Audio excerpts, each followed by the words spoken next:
It's November 17th, 2025. I am at Joel Pearl, thejoelpearl.com on Blue Sky, and it's time to get in the weeds. A marvelous Monday. It's overcast in Toronto. They're talking about snow squall, but I ain't seeing it, and I hope they don't do it. Jeremy Lambert's here, so you know it's going to be a good day. Plenty to do, plenty to talk about. A busy weekend, and honestly, not much happened on Friday, so I guess we're just going to cut it early today. How you doing, pal? Well, how are you? Oh, you know, just getting through it. Just texting, tweeting through it. Yeah. Yep. Sending out PR messages, all that fun stuff. Yeah, whatever you do, just remember, I came to work. Yeah. I showed up. Well, Joel, did you? I did. I mean, because I was told that you did not participate in the meet and greet on Friday, and you arrived to the show late today. The call time was 10 o'clock. We didn't start this show until 10:04. You weren't replying to calls or text messages. I'm currently unavailable for comment, but this show was in doubt. For a moment, it may have been in doubt, but I'm here. There's no truth to it. I hate you so much. Louis kicking us off with the super chat saying, "Is this show a work?" Well, it works for you, baby. Yeah, the meet and greet at A&W has been canceled.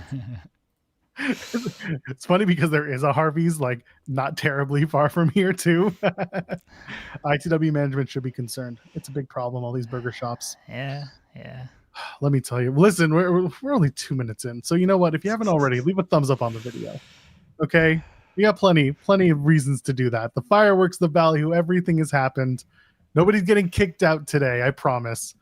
Anyone who's taking video of the show can stay. Okay, if you clip this, it's fine. You can clip this show.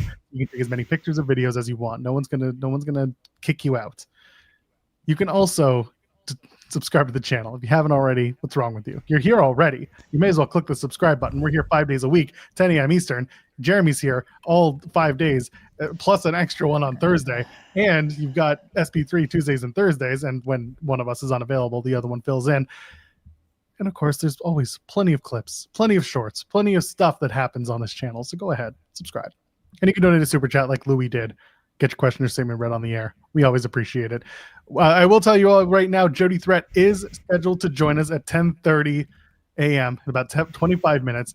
We're talking about New Wave Wrestling Academy and their show coming up. It's called the Neutron Star Collision. It's because New Wave is actually a school also in the UK and here in Toronto. They're going to be having both members of the school coming to put on a show. So that's November 30th. We'll talk more about that when Jody joins us. Looking forward to that conversation for a multitude of reasons. Also, because we like Jody. She's fantastic. So looking forward to having her on the show. 10:30. So 25 minutes from now.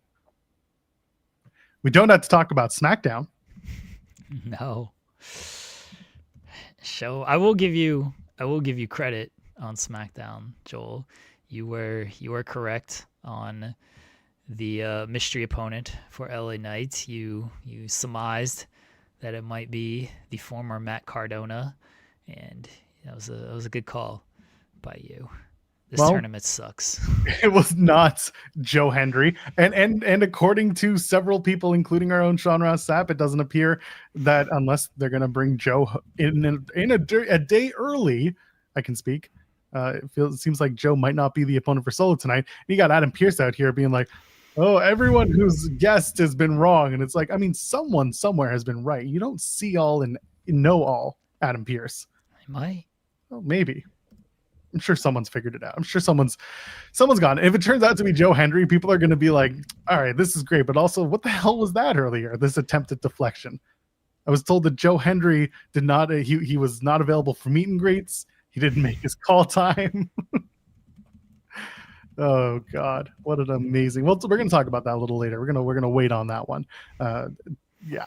But it was Cardona. Actually, it was Zack Ryder which got people, asking questions. First of all, Fightful Select did get it also from the horse's mouth himself, talking about Cardona. That no, he has not signed a deal with WWE. There's a merch deal, so he's getting new merch made for Zack Ryder IP, which is great. Good for him. Make your money. He showed up at the TNA tapings the next night, and spoiler alert, they're gonna kick me off my own show. He lost the match, but he was on the Impact show. Doing not a live show, tapings. So he was there in Florida, Full Sail the next night. But no, he's not under a WWE deal. Came in, had a match against LA Knight. It was fine.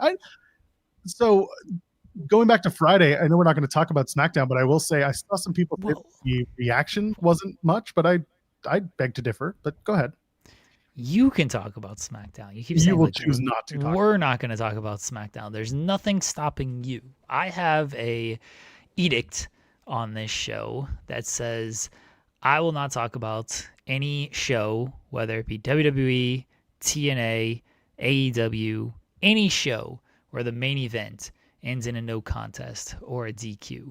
That edict does not apply to Joel or SP3. So they are free to talk about SmackDown or Raw or Dynamite or whatever show they would like to. But if the main event ends in a DQ, I will not talk about it. Regardless, I didn't think that the Zack Ryder reveal was such a nothing burger that people said it was a no reaction. I thought he got a good reaction. I don't think that the crowd was super hot on Friday, but yeah, good for Cardona. Got himself booked, got himself a match, not signed by WWE as of this moment, but good that he has had a banner year where he's worked every major promotion, which is unheard of. A lot of people aren't getting that opportunity. But Cardona stays working, stays busy. Good for him. Yeah. It was fine to see Cardona, Zack Ryder, King of the Indies. He's been talking about wanting to go back to WWE, so he got there. He did his match. It was fine. He lost to LA Knight. That was the match. There you go. No shocks. No surprises there. This tournament sucks. Well, could have told you that, and we've been telling you that. Well, yes, I know. But so everything's been announced. Everyone's been announced outside of the mystery opponent tonight for Solo Sikoa. Great. Solo Sikoa is one of the last bastions in this tournament. The new matches are Carmelo Hayes, Bronson Reed, Penta, Finn Balor. Okay. That's it. That's all 16. We've got everybody announced for this tournament. Outside of Gunther and Javon Evans, I have not cared one iota about any of these matches. Zack Ryder was a nice little surprise. Fine. But he came in to lose, and that's what happened. They talk about, let's get the it's an opportunity for a young talent to step up. John Cena wants to give an opportunity for a young talent to step up in this thing. All right, Javon Evans is 21. You've got Carmelo, who's in his early 30s. Who else is in his early 30s? Solo is actually in his early 30s, which, I mean, we've seen John Cena and Solo Sikoa enough to be like, I don't care about that match again. Do you know the average age of this tournament, Joel? Now, this, of course, does not include the 16th competitor who we don't know yet. So it's the 15 names that we have in this tournament. Do you know the average age of the 15 announced names? 44. 44? All right, you're going way too high there. It's 39. And Javon... Come on, it's 5 years. That's not so bad. That's 39 still a lot. Well, again, we'll find out tonight. It's Ric Flair. He's going to be the 16th man. He's going to shoot my number right to the top, and I'll be right again. It's 39. Javon Evans is doing a lot of heavy lifting to get that thing in the 30s, by the way. Put Leon Slater on tonight, it's game over. We're going to, woo! Javon Evans is He's over here holding this thing up to not hit 40, so 40 does not crush the weight of this thing. So tonight's opponent might decide if this thing slips over 40 or not. 39 is the average age of this tournament. And none of these matchups, like, unless it is Javon, in the end of this, it's not going to be Carmelo Hayes. I'm sorry to everybody who like wants to think it's going to be Carmelo. He's facing Bronson Reed in the first round. They'd be idiotic to have Carmelo Hayes beat Bronson Reed, which they might do it, but they'd be really stupid to have Carmelo. If Carmelo Hayes beats Bronson Reed, Carmelo Hayes got to win this whole thing. He's got to face John Cena. You cannot burn Bronson Reed beating Roman Reigns and then follow that up with a stupid DQ in the main event of SmackDown, and then a loss to Carmelo Hayes, unless you're going to take Carmelo Hayes all the way and make him John Cena's last opponent. You'd be idiotic. They might do it. They're pretty idiotic. But this tournament, just none of these matchups excite me if this is it. Like, you were better off just doing John Cena against whoever as the final match and actually doing some type of build towards it. Because if you look at the list of potential opponents, Rusev, all right, history there. Sheamus, all right, history there. Jey Uso, eliminated him from the Rumble. LA Knight, there's some history there. You know, John Cena was the referee for that one match, and people like LA Knight. I assume Gunther. No real history there, but people are into Gunther. Solo or whoever, no one cares about Solo and John Cena again. Bronson, that's not the worst matchup in the world, honestly. And Penta and Finn Balor. Okay, sure. You were just better off doing, this is his last match, let's build it up a little bit. Because none of these names are exciting, man. It's just lame. It sucks. Are there still names? No. No, we're at 16. We've hit tonight. Yes. 16. Okay. Just because the stupid R-Truth thing where he's like, put my balls in here and like, you're in there, but they made it sound like he was already in the tournament as in has a match, but he doesn't. Unless he is the surprise opponent tonight. Oh boy. Then we're going to get my 44 after all, because R-Truth coming in there, that'll really bring up the age. Could be R-Truth. Or it could be that someone has a disqualification and the disqualification match is the one that gets Gunther, and Gunther's like, nope, I want to do it anyway. And they, instead of giving him bye, they just put R-Truth in there to get beat the shit out of by Gunther. That would be dumb too. It would be dumb, but this entire tournament is dumb. We've established it. So if we're going to make it dumb, we may as well make it as dumb as humanly possible. I don't think y'all are surmising that Miz is going to interfere or the Vision's going to interfere. You could do double interference because both men have problems with somebody. They're not doing. Bronson Reed get, the Miz runs in, and then Jimmy and Jay run. It's like a whole schmoz, and they're just like, everyone's out, and it's like, I need a drink, because that's what Adam Pearce does. He says he needs a drink, and that's they get both guys out. I don't think they're doing any interference in this shit. I think they're doing straight up Bronson Reed beats Carmelo Hayes. They don't care that much about Carmelo Hayes. And what has given anybody the indication that they want to protect Carmelo Hayes in some way? Well, you see, if you paid attention to SmackDown, which I know we're not really doing, he did the 6-7, and people really liked that. That was main event. They're all the same show. Nobody's watching that. It's going around. Doesn't matter. If you watch matches with Carmelo Hayes, he's doing that, and apparently that's going to be his ticket to the top. They don't care about protecting Carmelo Hayes, folks. I'm sorry. They just don't. I thought there was going to be interference in the Jay and Miz match, because that would have made sense of, you've got the Vision, you've got Miz, Carmelo. Like, you could do interference there, and they didn't do any interference there. It was just Jey Uso wins. Okay, fine, but I don't think they're doing any type of interference here. I think Bronson beats him pretty handily, and then I think they do Bronson and Jay in the next round, because then you can do story of building to Survivor Series a little bit. I think that's how it goes. Roman showing up tonight, that would make some sense because it's MSG and this would be Roman's time to come back for War Games. But I don't think Bronson and Carmella is the main event of this show. You do it early, you set up something later on in the night, set up, you know what? No, make it the main event. No. If you got matches announced, just go with one of them that you've already announced. Is there anything else on the card tonight other than those two matches? John Cena Becky gonna open the show. We know that. Yeah, Becky and Maxine.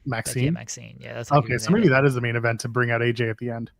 Maybe, but I think the main event is going to be Braun Breaker and CM Punk, and we're gonna have another DQ finish in the main event, and we're gonna get the big schmoz, and then Roman comes out. That's my main event. Yeah, Bronson and Melo is on SmackDown tonight, or SmackDown this week. No, it's not even on Raw, so you're not doing that finish there.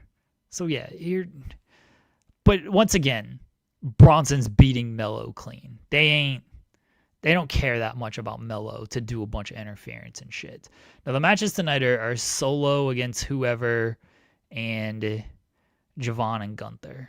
That could be a main event, honestly. Yeah. I would if they gave them enough time, it would be a great main event. But again, they're not in the business of giving you a great match main event finish. They're looking for the moments. I think Becky and Maxine is the main event. It's the last match going on to set up AJ's return. Yeah, to set up her return and finalize the women for War Games because Charlotte walked out, and they got to do that. They got to bring that around. Here's the one thing I will say just about the build to the women's War Games, and I guess you can also say to a certain degree, not so much women's Blood and Guts because there was more there.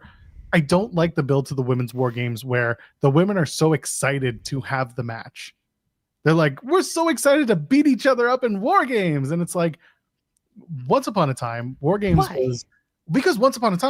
was this like feared match that you didn't want to be a part of because unless you were the baby faces and you were trying to get your hands on the heels, but like they're not even doing that. They're not even talking about getting their hands on the heels. They're talking about like having fun and we're going to bring the trash can out and it's going to be a great time. And it's like, but no, it's not. You're not supposed to look forward to this match from that. Like you're supposed to be not fearful. The heels should be fearing the match traditionally, but like the baby faces should be looking forward to beating up the bad guys because of all the crappy things that they've done to them.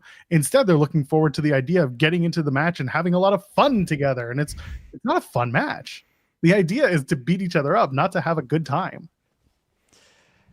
I understand where you're coming from there. I get it. The problem is, and Bargoff says the same thing about Chambers, like careers will change, careers will be shortened. Like the same thing with Hell in a Cell. It's like that doesn't happen. It's all just hyperbolic nonsense. It's like Triple H saying landscaping changes are coming to Raw tonight.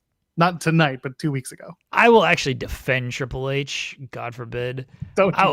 I will defend him on that. And he was basically just hyping up the title changes from Saturday night's main event. And people, of course, took it as, oh, man, what's going to change? Oh, there's going to be such big... Like, he was just saying, like, Jade Cargill's the new women's champion. CM Punk's the new world heavyweight champion. The landscape has changed. That's it. If people want to get into their hyperbolic feelings about what was said, it's the same thing. If Tony says he's got a big announcement, Tony says this is going to change, and then it's just like, oh, we're going to London. It's like, well, is this really a big deal? Oh, but it's promoter hype. Again, people, what do we always say, Joel? Expectations low when it comes to this stuff. Expectations very low. So when Triple H says, oh, the landscape has changed, he's just saying the landscape has changed because we got some new champions. He'll probably say the same shit after Survivor Series. On the subject of War Games, Elimination Chamber, Hell in a Cell, and all that stuff, like, I'm not saying you're wrong about this. The issue has been because it's just become an annual thing and everyone knows, oh, Survivor Series means War Games. Elimination Chamber means Elimination Chamber. It doesn't hold the gravity that it used to of, oh, this is a big match that everyone should be afraid of. Instead, it's like, yeah, this is the match that happens at this time of year every single year, so we might as well just be excited about it instead of being afraid about it. That's my read on it. I, again, get what you're saying of it should mean more. It should be like, oh, you don't want to step inside of War Games. This is how careers change. This is how careers end and everything. But it doesn't mean that anymore. It's November. It's the pay-per-view after Thanksgiving. time for War Games. That's what we're doing. And that's why everyone's excited. It's like, yeah, I get to compete in War Games this year. It's like, sure. It's just very funny how Triple H is like, we're going to get rid of all these pay-per-views that have all these, expectations attached to them, like Hell in a Cell and all this stuff. But the two that he loves the most, and the two that he helped to bring back and make famous at the same time, those are the ones he wants to keep on designated time frames. Money in the Bank could stay. That's fine. He never did Money in the Bank. He hates Money in the Bank. Said it himself. Hates it. Hates. Well, he didn't say it. It's been said that he hates it. Hates a lot of things. But Hell in a Cell, that's gone. He's like, I want to see that again. He got what was the other one? Elimination Chamber he keeps because the first one he very famously had his throat crushed in, and he was in the first one, so he loves that. And then War Games he very famously wanted to bring to NXT and did. So now it's got to be there all the time because this is what we do. We brought this here, and that's going to be the Triple H way, baby. Yeah. I have a poll question for today. It's a very good idea. Poll question for today. I don't want to go more mean with TNA. I feel like we've done enough TNA being cruel. It gets worse, don't worry. It does. I mean, we're going to talk about it. It's yeah. The poll question for today. Should Triple H open WWE RAW? The answer yes. Yes. Of course. Or yes with a giant 100% sign. 100%. It's what we do. Actually, we're going to take off of course, and we're going to add, because I only have 4 options. It's part just enjoy the show. Just enjoy part of the show, man. The show. All right. So we got yes, just enjoy the show 100%, or it's what we do. Should Triple H open WWE Raw? If he opens this show again and does the whole, it's John Cena's last match, it's his last Raw match, it's his last Raw appearance, please clap for John Cena. He's going to introduce him as the new Intercontinental Champion. Oh my gosh. If he does this again, second straight week, acting like the crowd isn't going to cheer for John Cena, someone's going to owe me a new television. I don't know who. Triple H should owe me a new television. It should be Triple H. He can afford it, I hear. Someone's going to owe me a new television. I'm going to smash my fist into my television if this man opens the show once again. Have they put out the John Cena shirt for this episode for tonight? Yeah, I think so. I haven't seen. I'm looking through their socials. I haven't seen it. Normally they have go it. to shop. Go to the WWE shop. That's where you'll find it. That's true. Normally they make a big stink out of it on socials. Yeah, they put the Grand Slam shirt out. Yeah, I see that one, and I see that they got the Navy New York City shirt. They do in New York. Okay. Yeah. I'm curious because they're at MSG, so I assume they're doing a what do you call it? A Rangers attire. I mean, you could do Knicks. You could do Knicks, which Knicks also colorway. are similar colors. What are we doing? Navy John Cena attire. Wait, similar covers. These are more Rangers than anything else. Yeah, that's fine. Because it's kind of a baseball white background, it's got the lines going through. Yeah, it does look more New York Yankees. It looks like a Yankees. Well, it's not really famous Yankees played at the Madison Square Garden. I assume. I mean, I could be wrong, but I feel like they'll probably have a Knicks colorway or something there at the show. All right. I'm sure they'll have something. I'm sure whatever they do, they'll get it out. They'll get it out there. Very quickly, before we're joined by our guest, AEW has just reported through Dallas News that AEW is returning to the Esports Stadium in Arlington, Texas for a month-long AEW Collision residency in 2026. January 3rd, 24th. Oh, sorry, January 3rd, 10th, 24th, and 31st. You can watch AEW Collision in Cam Hawkins' favorite city, Arlington, Texas. You got 3 minutes, and then we got Jody Threat joining us. Oh, well, hey, let me come back then. You're You should just always walk out. Cam heard he got 3 minutes. He's like, "Fuck this! I'm out of here. That's not enough time for me to get my shit in." Yeah, hi guys. Good morning. It's so nice to talk to you. How about I show back up in like 10 o'clock or something?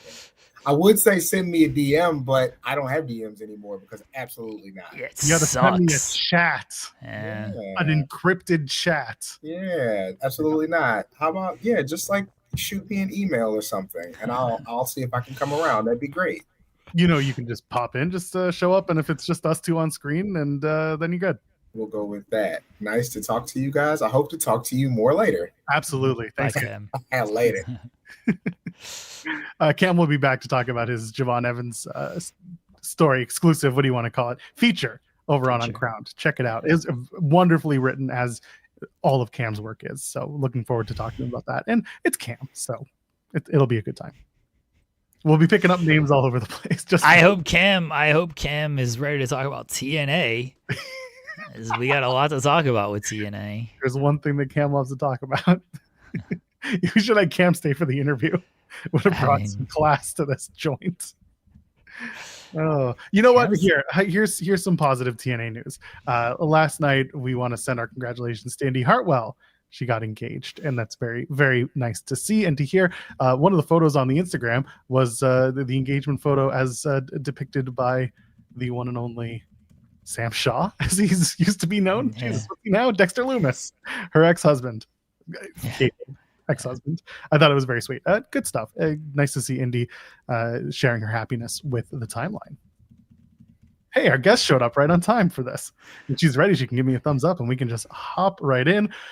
Man, I'm excited for this. New Wave Wrestling Academy. We've had members of their team on today or on in the past, and we're looking forward to bringing on one more. They're putting on Neutron Star Collision. That's going to be November 30th in Toronto at the New Wave Academy. We're going to talk more about that and plenty more. We welcome back to the show now the one and only Jody Threat. Good morning. Hey, good morning. I apologize for the bags under my eyes. I just got back from, a 4-day loop for TNA in Orlando. So tired, guys. Totally you're- understandable. Yes, you're fine. Yes. Thank you for hitting your call time today. Yeah. We appreciate I'm a it. professional. How was your weekend out there? The weather was lovely. Just it's a lot of work, 4 days of wrestling, and then we had a knockouts photo shoot, which believe it or not, those are really tiresome too, because you're just trying to, exert that energy and personality on a still. So I find them just as tiring as a wrestling day, to be honest. But the weather was lovely.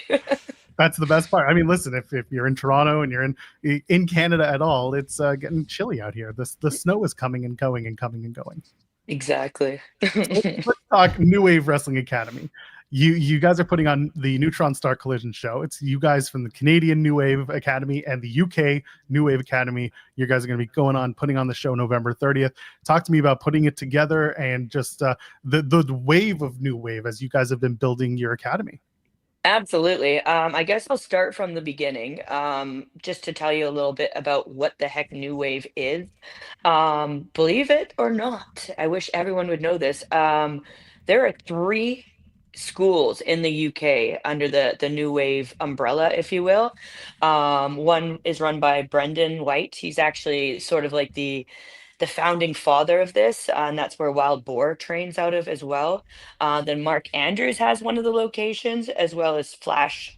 He has the other location. So, in my travels, along with the others that are a part of the Toronto New Wave, we've internationally gone out there, and these were schools that we went to train, and we believe in what it is and how it is that they do the training and the community that they've created. So with that inspiration, myself, as along with the crew, so the crew being Mark Wheeler, Shane Saber, Gabriel Forza, Alexia Nicole, and Freedom Wallace, we thought that this would be smart to bring here to Toronto, and that's kind of how the birth of New Wave Toronto came about. With the show that we have, we figured we need to kind of put on display that international connection, because it is one of our founding values, is to be able to learn across nation, go out there and learn. We've invited a bunch. And when I say a bunch, I mean like 6 of the trainers and 8 of the students to come over to Toronto for that weekend, and to put on a show for everyone here in Toronto. I don't know, do you guys want to hear some of these talents? Like, it's all posted on social media, but like, I'm personally so proud of what we've been able to do. We have Greedy Souls coming. I don't know if you know, you guys, you must know Greedy Souls.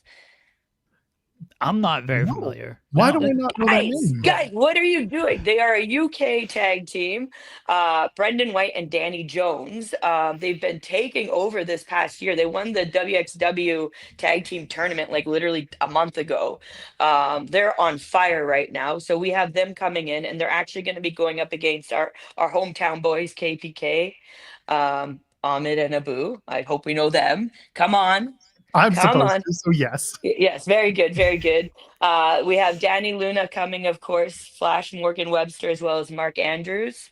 We have Matt Gatlin, who's formerly Elijah, along with, like I said, a slew of their students. The one I really want to highlight is Leon Cage. He's like the up and comer out that way right now. And I'm very excited for their people to come and work with our people. We have a bunch of our students going on. So we have Tio and Cole will definitely be on the show, as well as a selection of others. Yeah, I was gonna say I watched Danny and Alexia last week at Northern Crown, and that was Mhm. a bit of a new wave spotlight that I thought very much delivered. And just putting over Northern Yes, Crown, you can check good. that over on their website. That was a fantastic match. So I It do want to was. the talent that do come through the academy and through the indies here. Absolutely. Um, do you have any particular questions, or what do we want to do here? Like, I can get into like what New Wave is, or tell me. Oh, All I'm saying is this show is gonna be wild. I wanted to ask about Gabby Forza because you mentioned her, and she's pretty new to the Not business. sorry, Gabriel Fuerza. Oh, Gabriel Fuerza. Oh, I'm sorry. Yeah, Wrong person. Oh, that's okay. Gabby's sick too, though. She's really okay.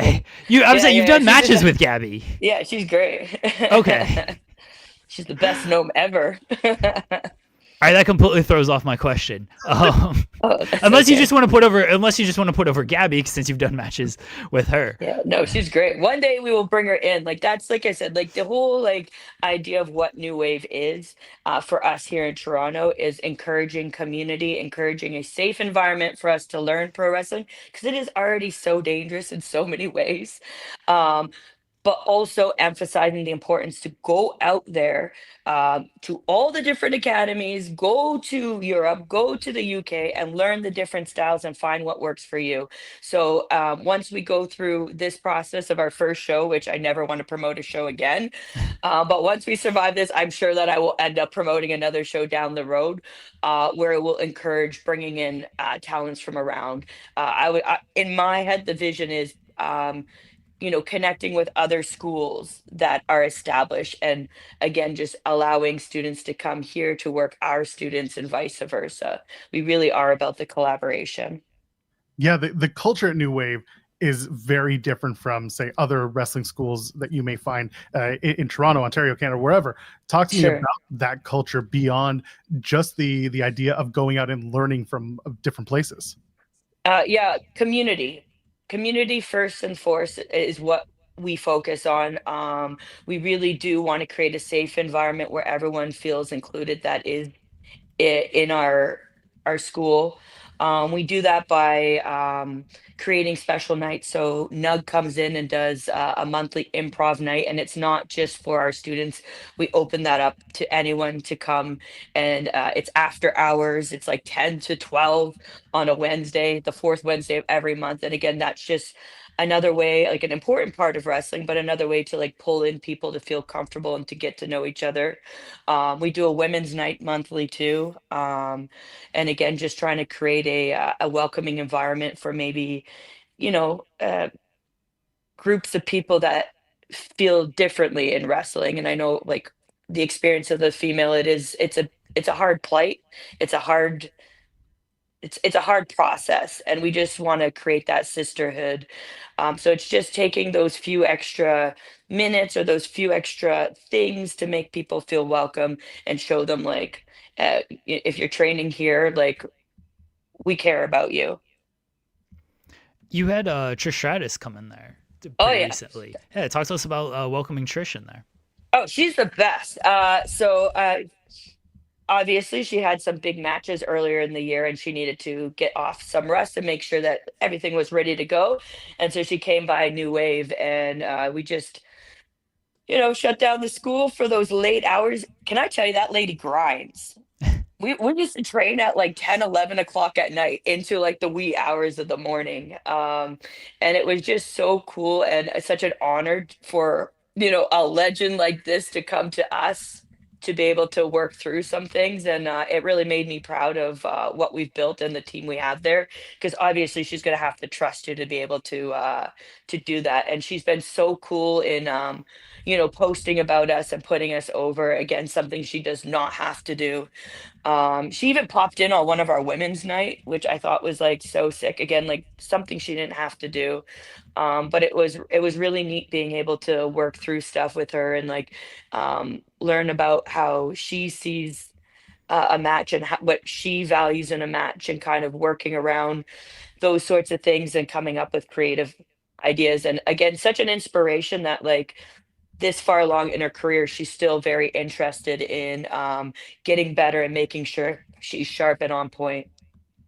Is there anyone for a seminar that you've been trying to book? I know that Evil Uno came through. I know Josh Alexander's come through. People who are in your circle, people you've had experiences with. Is there anyone that you've been talking to or want to talk to about coming into speak to your groups?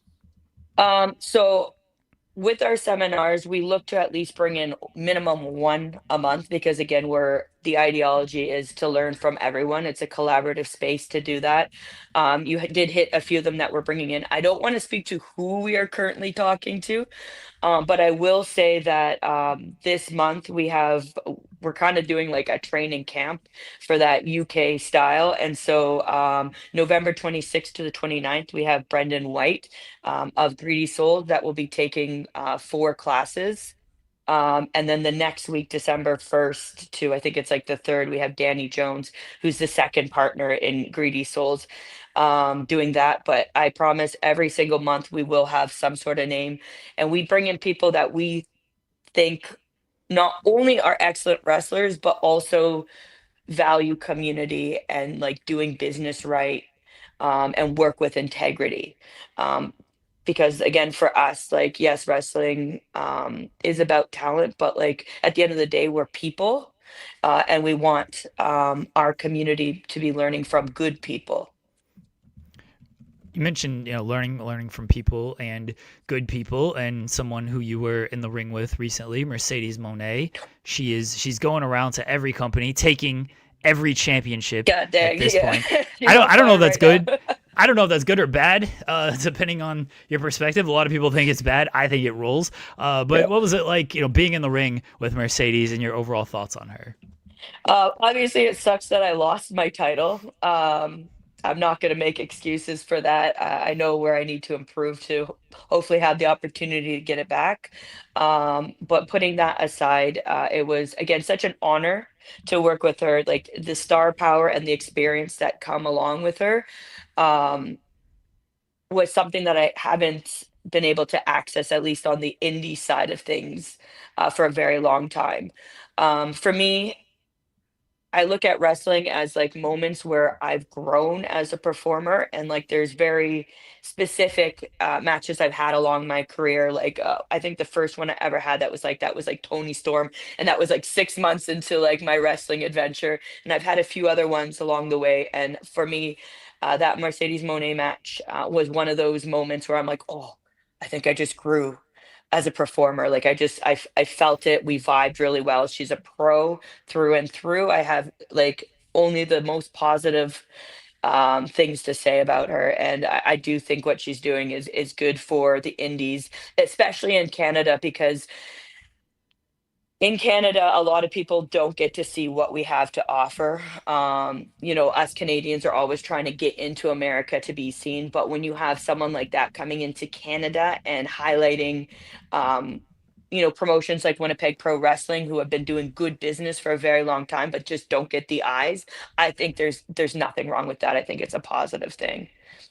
What was your kind of immediate reaction when you were told, "Hey, we're going to do this"? Am I allowed to swear here? Hell yeah. Yeah. Let's fucking go. That was it. Yeah. Did you have the butterflies? Like I know it comes and goes with certain wrestlers, but like what was the internal?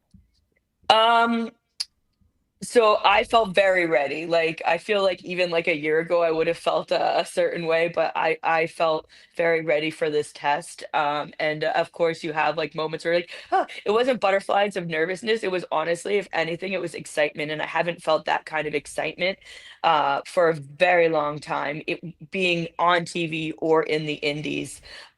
So for me, it was just very exciting, and I'm very happy when you guys found out. Like when I think it was like 2 weeks before the match is when I found out that this was happening. So I'm very happy that I did only have 2 weeks to think about it, because who knows, maybe I would have gotten in my head.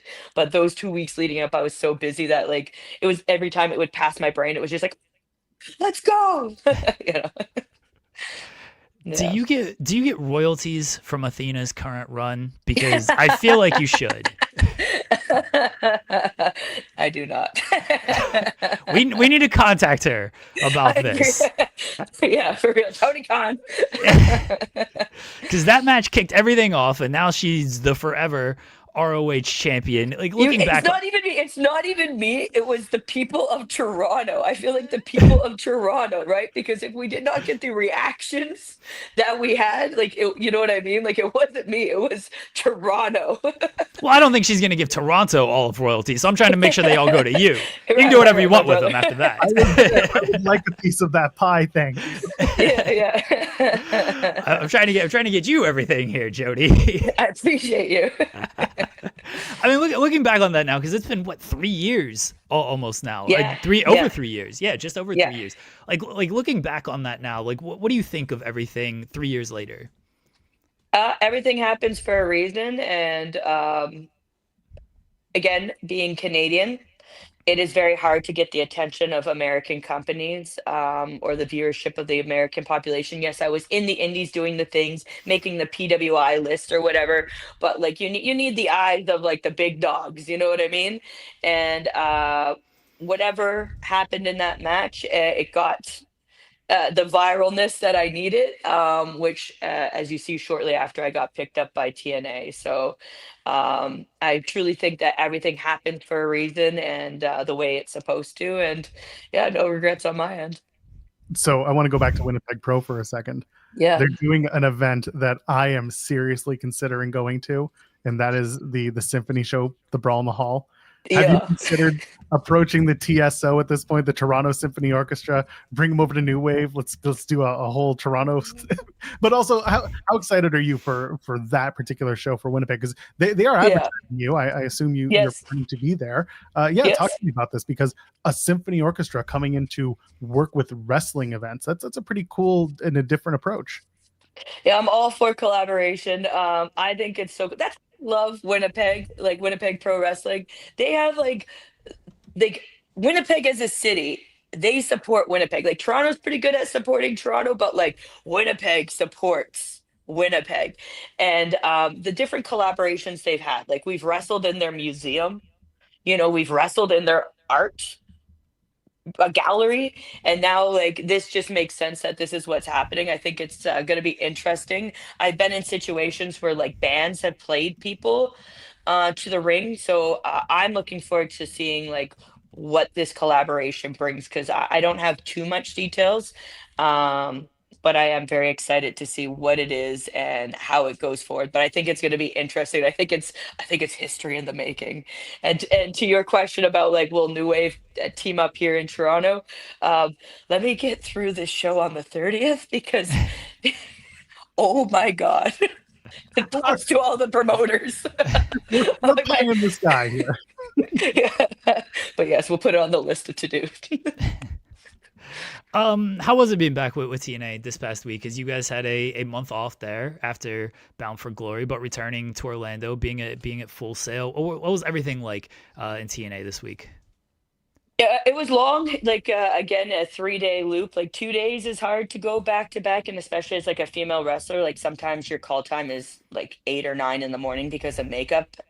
So it was nice to be back. I missed all my friends, and it was like a little bit of a reunion. It felt like, but it's long and grueling. And we had like a live TV day on the Thursday. We had a pay-per-view on the Friday, and Saturday was our TV tapings, which is 2 weeks of TV. So it's a lot. Not to mention us knockouts. A lot of us had that shoot the day before, which would have been on the Wednesday. So we work hard at TNA. I will say we work very hard, and we love it. We're weirdos. We like hard work, I guess. There's nothing wrong with that. I No. want to ask, I mean, as we're kind of winding down, 2026, what's your plan? What's on your radar? What are you looking forward to doing? And maybe what's coming up? Sure. So if people follow my career, they're probably realizing that yes, my contract is technically coming up with TNA.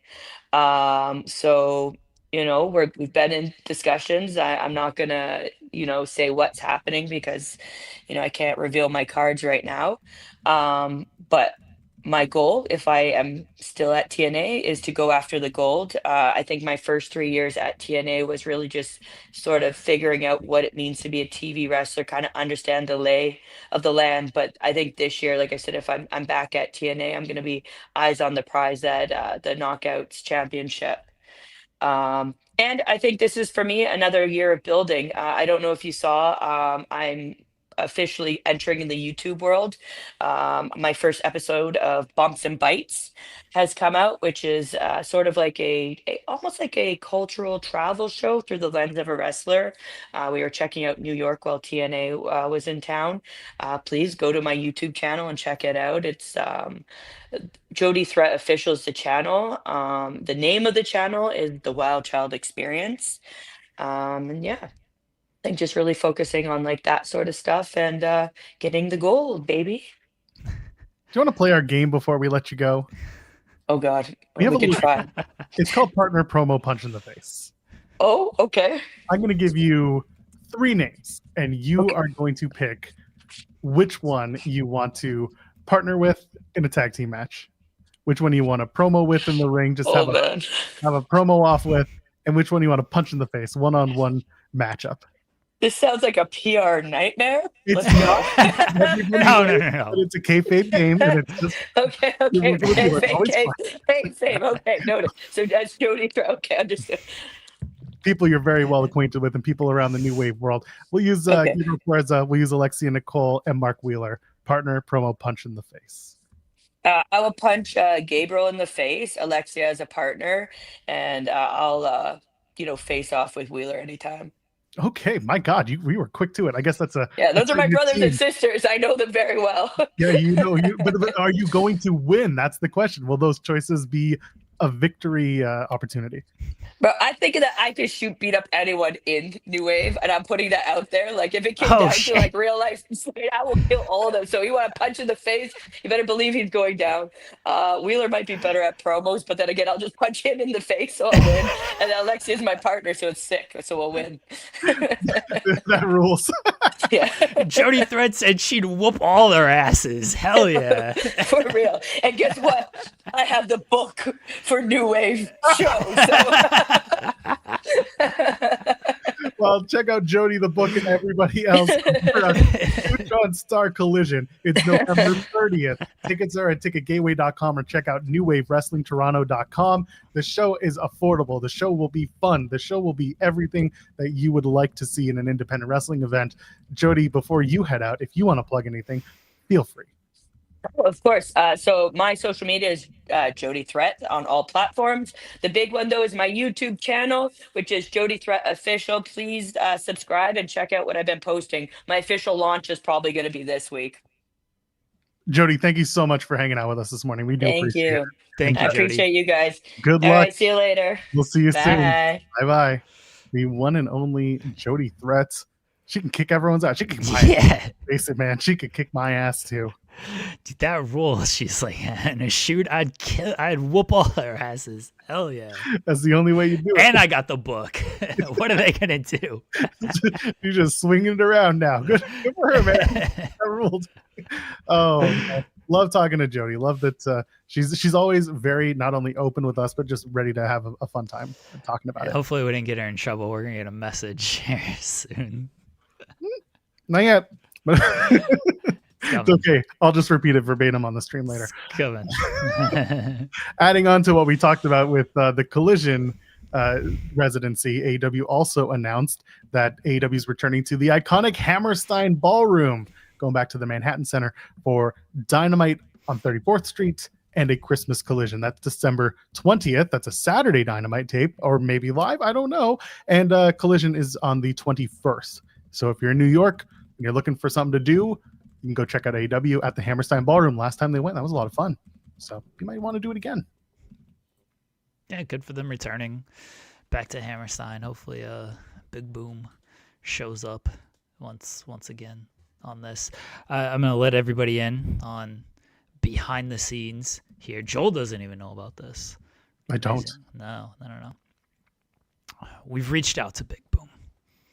We've got a mutual friend who may or may not have been on the show on Friday, and we're trying to get the Big Boom on this show. We will see what happens. Coming, baby.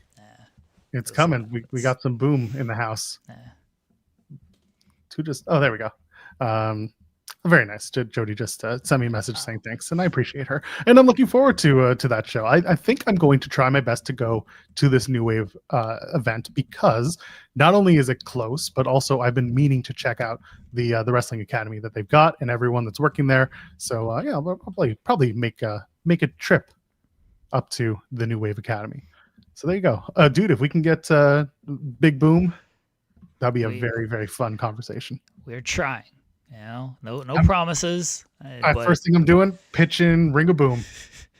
Flood his messages and say you have to do this show. It's gonna be like only if it's on TikTok. Oh God. Hey, you know what? Good on us for having chats. That's what we do. Yeah. So we'll see if it comes to fruition. He's got a match on Saturday at Full Gear, teaming with QT Marshall against Rocky and Trent. So that's why I want to have him on this week potentially to talk about that match. Again, we're trying. We are trying, folks. We're trying. We're gonna do our best to make it happen for y'all. Well, should we get right into it? I guess so. Or actually, I want to close out one thing. Remember last week we were talking on the show about how you were upset at me for giving you more work, and we were trying to figure out what the thumbnail was going to be. And I was like, hey, when Triple H was on this all in Summit podcast thing, did he say that SmackDown was going back to 3 hours? And you were like, no. Turns out the answer was yes. I still don't think he was saying that, because I don't think he knew at that time. Again, this was 2 months. This show was taped 2 months, or this conversation was taped 2 months before it actually aired. So I don't think in September they knew this. But yes, as it turns out, in November, it's a thing. Yes, I don't actually think that was part of the original conversation with Paul on that Summit podcast. But I just found it funny that all of a sudden it was like WrestleVotes put it out on what was it? It was Friday, Saturday, over the weekend. That it looks like SmackDown's going back in January to 3 hours. So it looks like maybe they'll do it as like a half a year thing. We don't know. The last time it was a half year period. I don't know. I don't really love the slingshot back and forth. We'll do 3 hours, then it'll be 2 hours, then it'll be 3 hours. It's, again, we talked about this before. When they went to 3 hours, they went through the growing pains almost all the way to the last month until they realized, oh, we can pace out a 3 hour show and it's not going to be like as bad. And then they went back to 2 hours and it was like, oh shit, back to 2 hours. So I don't know if they'll change this time. I doubt it. 2 hour show sucks. A 2 hour show would be ideal. A 3 hour show is, again, as I said it when they went to 3 the first time, I said SmackDown ends at 10 p.m. Eastern in this house. I'll pick it up in the morning. That's all it is. The 3 hour show did find its stride by the end of its run, and then it ended. So okay, the 2-hour show has been so boring for most of the year. And it's their fault. I'm not going to say it's not their fault. Like, it's their fault that they've not been able to cultivate stories and talent to where they can make an exciting 2-hour show. I think a 3-hour show is beneficial in some ways, and I think it hurts in some ways. We'll see how they do with things. As I always say, I truly do not care if the show is 3 hours. I don't. I wish the show would start at 7. Obviously, that's not going to happen because I would prefer it to wrap at 10 as opposed to 11. But again, that's not going to happen. It's going to start at 8. Just make a good show. At the end of the day, that's all I care about. Just make a good show. Yeah, that's fair. And this is the same thing we talk about when it's AEW pay-per-views. If they're too long, there are ways to remedy not the length of time, but when you started or how the presentation runs. Like, it's the same thing. The length isn't necessarily as important in a streaming world as it is just pacing a show and not making it feel like all of 3 hours. Here we go. Should we talk about the real deal now? D'Lo Brown? Hell yeah. Well, former TNA commentator, D'Lo Brown. All right, you know what? He's back. So let's welcome Cam back onto the show. He can join us now. We can do this for real. Hello. Hi guys. Hello, Cam. Hey. How are you? I'm good. It's a nice sunny day here in Austin, Texas. Not too warm. It's like 70 degrees. It's very nice. Yeah. Things are okay. How are you guys? Doing well. Busy weekend as usual. It's always busy. Read your Javon Evans feature. Very good.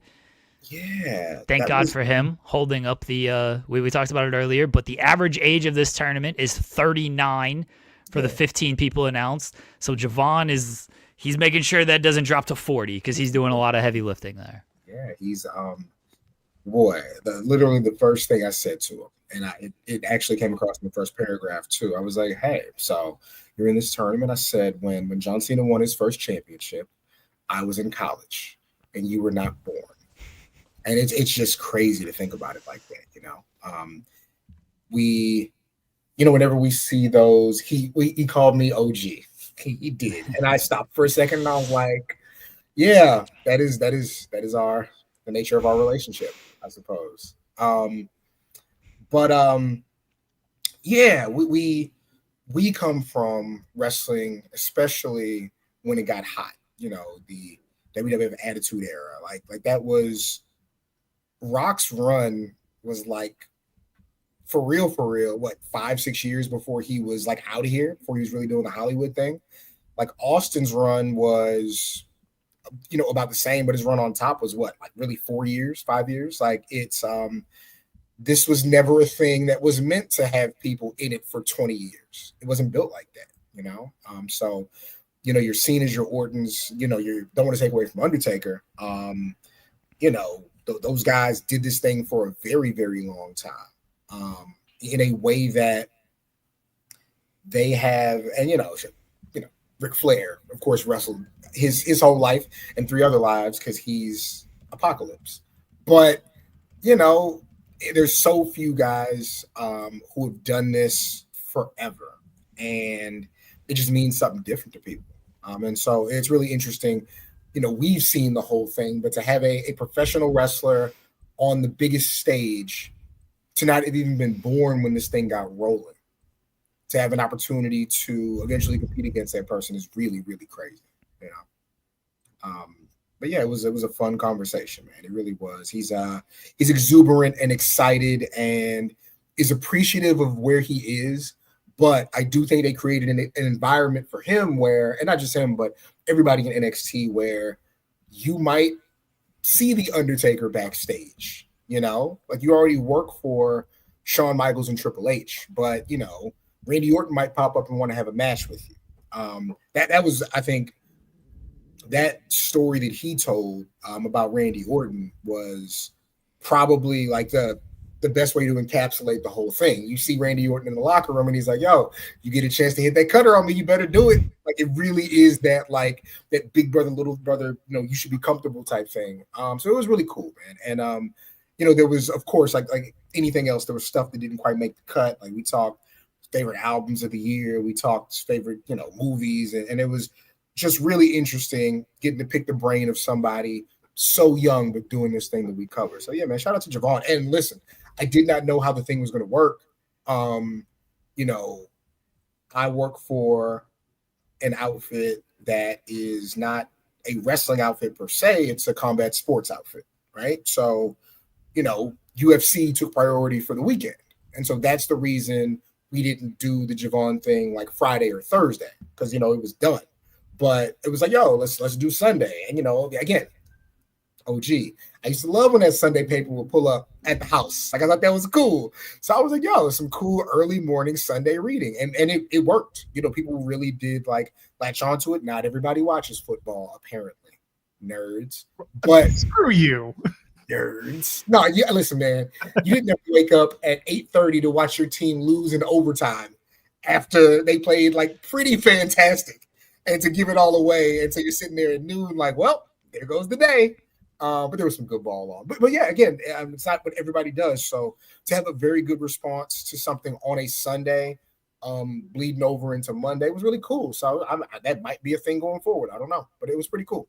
I mean, it also helps that like the match is on Monday, day, and yeah, there's football on, and like you said, not everyone's watching, but also you get past the SmackDown, you get past the TNA stuff, you get past like so much happened, even Collision, you get past all that. Sunday's fresh, it's new, like you said, almost like Sunday paper. You're excited, like it makes sense to me. I wouldn't say shocked. I was surprised to see it drop on a Sunday because that doesn't typically happen. But also, I was like, this is fresh. This is something different, and I can do I have something to do for the next little bit. Read this through and like think on it. So I liked it coming out on a Sunday.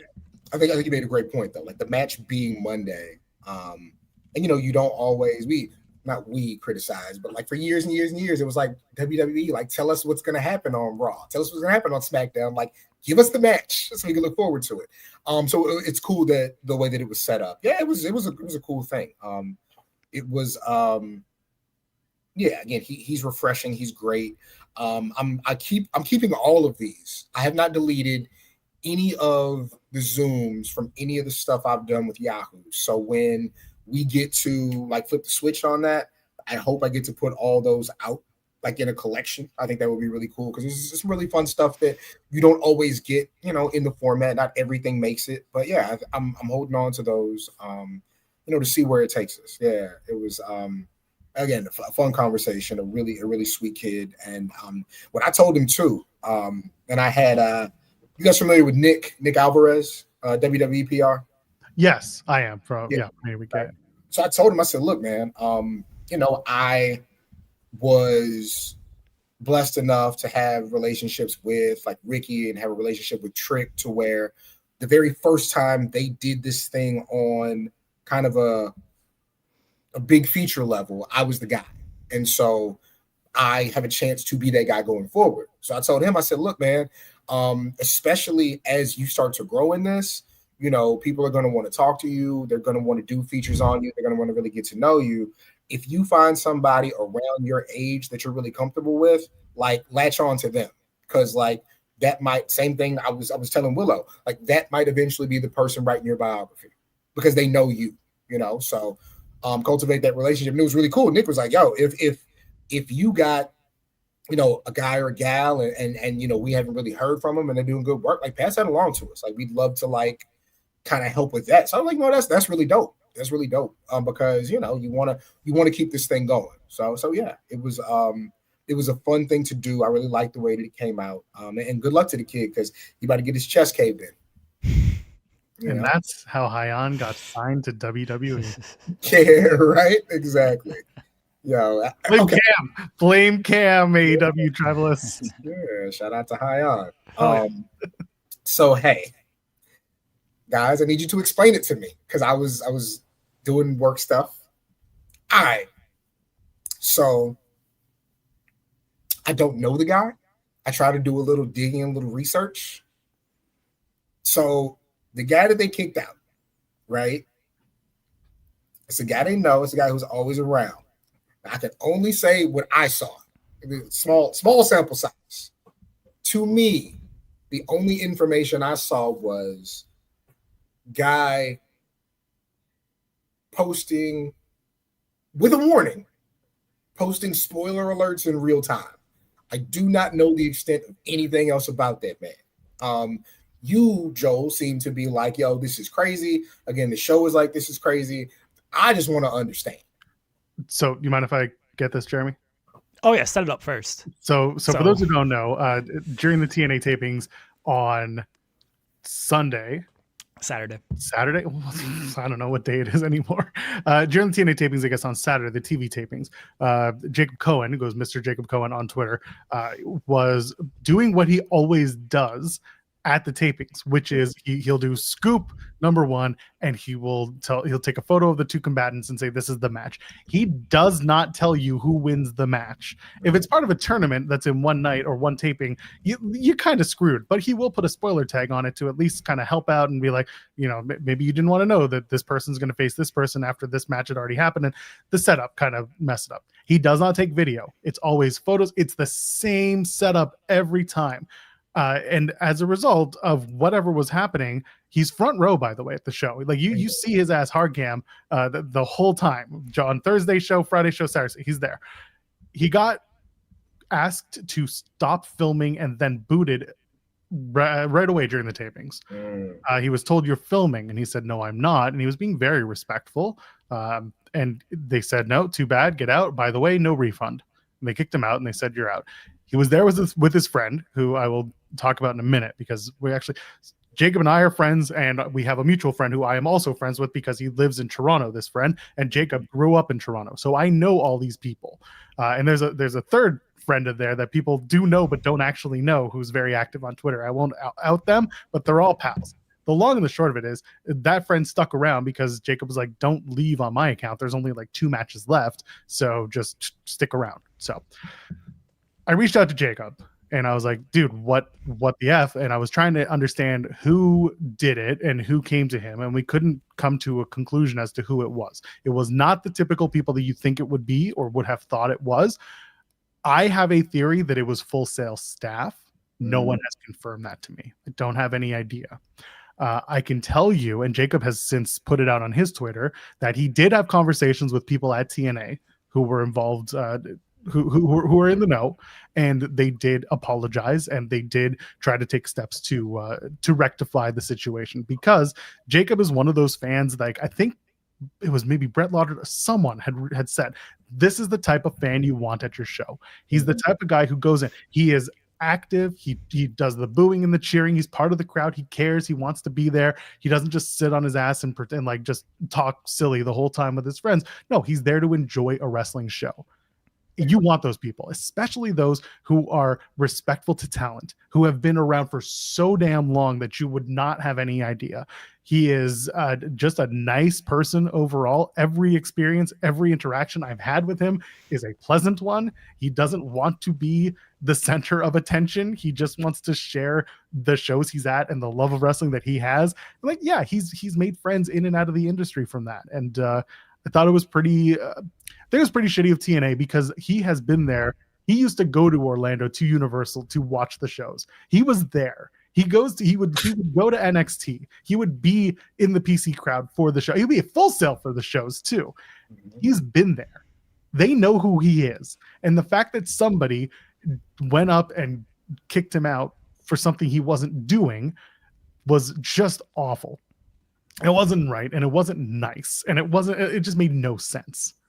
Let me ask you the flip side. Sure. Like, not even the flip side, but like,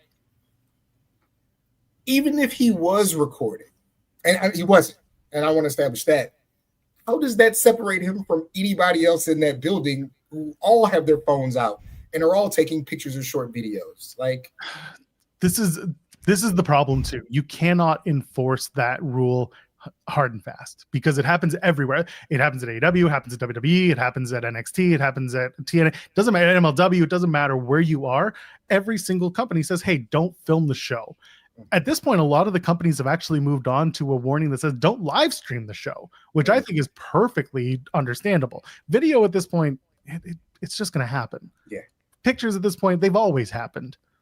you're allowed to keep a memento of your experience from your seat. As long as you're not running to ringside to go get that photo, unless you're sitting ringside, it should be okay. You're not spoiling anything, especially in this case where, yeah, he's posting what the matches are, but how is that any different from what you're going to get at your local indie who are posting matches, or at least at Mystery Wrestling is a good example of this. When the matches happen, they post you what the match is going into the match. It was just, again, in poor taste, especially for someone who was known to just about everyone there in a backstage capacity. Yeah, so when I saw the people who like celebrated it happening to him, I was like, oh, he's right. Like, yeah, you know how that goes. It's like, oh, that's that's who got a kick out of this happening to dude. Okay, he's clearly, yeah. It's surreal just knowing how technology plays a role in all of this, and we'll never get to a point where they'll have you lock up your phones like a comedy show. You know, like some promotions want that. Yeah, I mean, it's like with a WWE and especially in AEW when they're running large events. There's too many people in the building to do that, right? Like, you got people with kids. Like, I think that's a big thing, though. You really can't do that with an all ages thing. You know, like it's I gotta have my phone because kids throw up at any moment, and then what's she gonna do with the throw up that the kids threw up? Yeah, that's what my wife always says. She's like, no, you can't tell me to put my phone away when we have 12 kids and at a moment's notice we might be needed for something. Like, she's like, I will stay off of it, but if it goes off and it's one of the kids, like, we gotta go. I will say, Joel alluded to it. I'll read Jacob's statement that he put out an hour ago. He said, I would like to offer an update. I had a call with TNA officials this morning. They apologized for what happened and have taken a few steps to remedy the situation so issues like this don't occur in the future. It's an easy to make mistake. I appreciate them taking steps to fix it. Jacob's so nice. Just a very nice guy. I don't think this is an easy mistake to make. Jacob was doing this on Thursday before Turning Point because they taped some stuff before Turning Point. Same thing he always does. Didn't say anything there. Was back on Friday. Or sorry, he was doing this on Thursday before the live show. Was back on Friday before Turning Point. Was back on Saturday, and then midway through got kicked out. He does this every single show, every single promotion. It is not a big deal. Like Joel said, he doesn't spoil anything. He gives away the matches that people are going to see. It's basically free promotion of like, hey, if you want to watch this show, here's the matches you're going to see on this show. And it's, again, to me, this is not a big deal because it's photos, it's scoop. Here's the match you're going to see.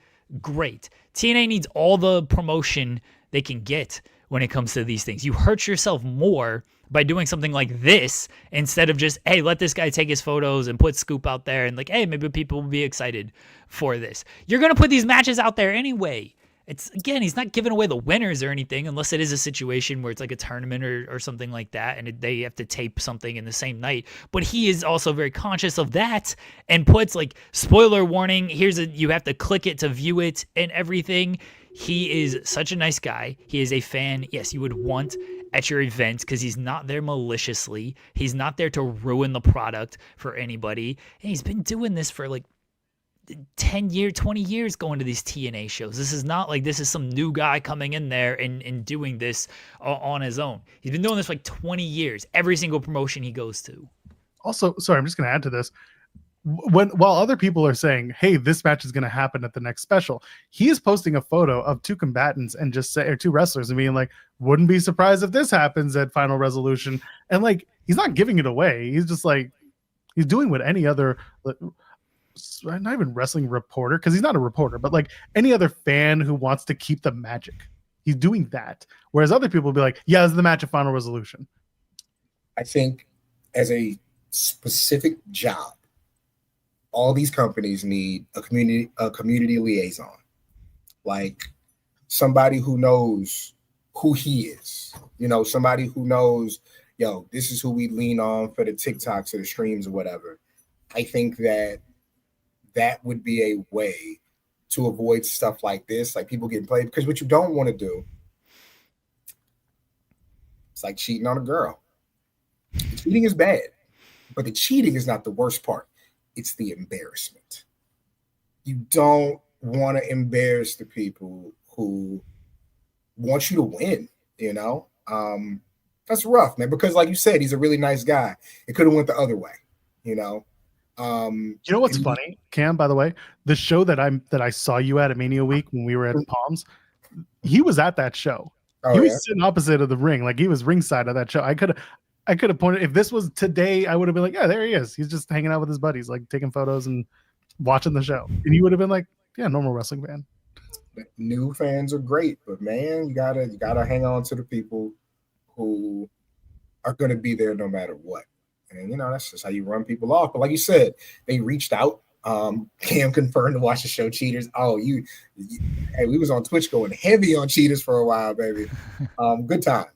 But yeah, man. You know, glad they are doing what they can to kind of, you know, rectify that, because that's rough, man. You never want to see anybody who's a real dedicated fan get played out. So yeah. And you know what? I'm going to add to this. So there were people who were trying to give. So Tony Khan had tweeted out, you know, you're always welcome at AEW, and Brett Lauderdale from GCW had also, you know, tweeted out his support of Jacob, because again, he's gone to both promotions events, and I think that speaks volumes. People are going to be like, oh, why are you trying to make this into a trouble? So I don't think it is. I think it is if they didn't reach out to Jacob privately. And I have every reason to believe that they did, because they know him and they know what he does and what he doesn't do. And like, yeah, listen, for TK, it's hilarious because we see this. He did that for JJ from Wrestling Observer when he got kicked out of NXT, where he was all the time. And then Tony was like, you can come to our show anytime. Like, if you're going to open up the tent, you should open up the tent. And that is one way to do it. And I don't think Tony was in the wrong. I don't think Brett was in the wrong for tweeting their support for this fan, because it's a fan that you want at your shows. So I do give them credit. For anyone who's trying to bash them for it, no, I think that was perfectly okay to reach out like that, whether it was privately or publicly. Mm-hmm. Yeah. TNA's dumb. So I was helping this motherfucker get pre-sale codes for this event. That's what's so frustrating. And he got them before I had to get them to. Like, I was so annoyed, man. They had a rough couple of weeks, man. They've had a rough month, and then they're making it worse. Done any television? Good Lord. I think I've seen AJ's contracts coming up. You got asking for double money, triple money. He's a smart man. Go get your bread. He brought good eyes to that product too, man. He was giving them ideas. He was giving them things to do, and yeah, he's worth his weight in gold, dude. He really is. You see that question? Did Joe drop the ball on not making a TNA Breaking Bad AMC thumbnail? I thought about it. So have y'all? I'll jump off here in a second. Have y'all watched Pluribus yet? No. Please don't spoil anything. Okay, thank you. No, I want to watch it because love Vince Gilligan. As people know, I just went through a Breaking Bad rewatch and a Better Call Saul first time / rewatch with everything. So love Vince Gilligan. Rhea Seehorn's amazing in Better Call Saul. I look forward to that. I want to wait until the full season is out before I binge it. I know, but like that's just listen. This is not how television's supposed to be digested. If they wanted you to watch it all at once, they would put it out all at once. Like you did a Breaking Bad rewatch. Yeah. Think about how great Breaking Bad was in real time. It was there for a week. Yeah. And then Sunday would hit, and you'd be, like the Sunday night football game was never as good as what Breaking Bad was about to do. You'd be like, nah, I'll just have it on my phone. But I'll just say, so people have been talking about it, and I turn it on, and something like goes off in my brain, and I was like, wait a minute. So I hit my man Roosevelt, who I did my undergrad with, and I was like, this is your show. He was like, yeah, you like it? I was like, yeah, I like it. This is amazing. So he, he was in film production. We were in school, and then when we graduated, he was an intern on the Sony lot. And eventually, ball got rolling. And yeah, this show was under his production company. And I was like, wow, you are doing an amazing thing. It is so good so far. Here's my argument for wanting to binge it instead of going week by week. Because I do agree, like when I did watch Breaking Bad in real time and it was like, oh, I can't wait for this new episode this week. I was also 15 years younger and my brain was not completely dead at that point. And so now I just like cannot wait. Like I will forget what has happened the previous week. So it's just much easier for me to just watch it all straightforward than to watch it week by week. Even though I do agree that that is how television a lot of times should be consumed. My brain just doesn't work like that anymore. You and your real responsibilities. I'm like 12 kids. I mean, I can't, there's nothing else that goes on in this head but work and kids. I'll be 40 4 weeks from today. And you know what I'm going to do? I'm going to hang out with the dog. I'm going to play some Xbox. I'm going to watch TV shows. Hell yeah. One day a week. But every day they drop. But yeah, man, it is really good. I got to get back on Landman. That just came back out. I got to catch up on Tulsa King. This Welcome to Derry is incredible and gross. It is, yeah. And listen, man, them kids. So you guys have seen like it or read the books or familiar? Yeah. So yeah, like eventually, the kids grow up and they beat it. If you make a show about it and it's not about those kids, what happens to all the other kids? Buddy, it's like, remember that Dave Chappelle skit where he was playing the little sick boy in Street Hoops and was busting his ass in the hospital? It's that, but they're really playing Street Hoops. And he's really dunking on these kids. It is horrible. God bless him. But yeah, no, but not clowns. Thank you. The clown is the scary part, really, not the giant man-eating spike. Anyway, guys, thank you for your time. You get a chance, especially before tonight's Monday Night Raw, Yahoo Sports Uncrowned, my piece on Javon Evans, talking about that North Carolina wrestling fraternity he comes from, talking about kind of the surreal idea of being in this tournament and, his time with Leon Slater, just a bunch of stuff. So, yeah, man, you guys get a chance, please check that out. Appreciate you, Cam. Yeah, everyone go check that out. Yahoo's Uncrowned. It's up now. And good luck to Javon Evans tonight as he hopefully does not die from the chops of Gunther. What if he wins? He should. What if he wins via roll-up? Fine. All right. I don't think he will, but I do think like he should win. I did just get a message from Jody. She said, I just realized I completely forgot to mention that we're introducing a new title. It's the New Wave International title. It's a traveling title that will really solidify the international connection of New Wave. Bury the lead. TNA's going to be pissed. They are. Macklin's going to be like, there's only one international title around here. Your international title doesn't have the lineage of ours. I think it'd be very funny if Steve Macklin showed up and was very upset about this New Wave International title. That'd be hilarious. Oh my goodness. Well, there you go. She wanted to mention that in the interview, so I am mentioning it now for her. That is one of the things that they're going to introduce through this New Wave Academy show, which is fun. I look forward to seeing that belt because there are some great belt makers here in the city of Toronto. All right. Well, we talked a little bit about it. We got through the Jacob Cohen stuff. And I'm glad that TNA reached out to him. It was very much the least they could do given the circumstances. But, it wasn't that was kind of the end of their weekend. We got to go back to Friday. We touched on it earlier, and you can see it on the crawl. I can tell you where I was and why this was very funny to me. Not only because I covered TNA, but I was out. I went to the grocery store, and I was on my way walking back, and I'm wearing my AirPods, and my AirPods talk to me when I get a message, especially a text message. And I just hear it, like whatever I'm listening to cuts out, and it just says, she's Australian, so she's like, a text message from Sean Ross Sapp. I'm like, the fuck? And it's like, it's a photo. I'm like, huh, a photo? So it's what he was sent, and all I said was, holy F, LOL.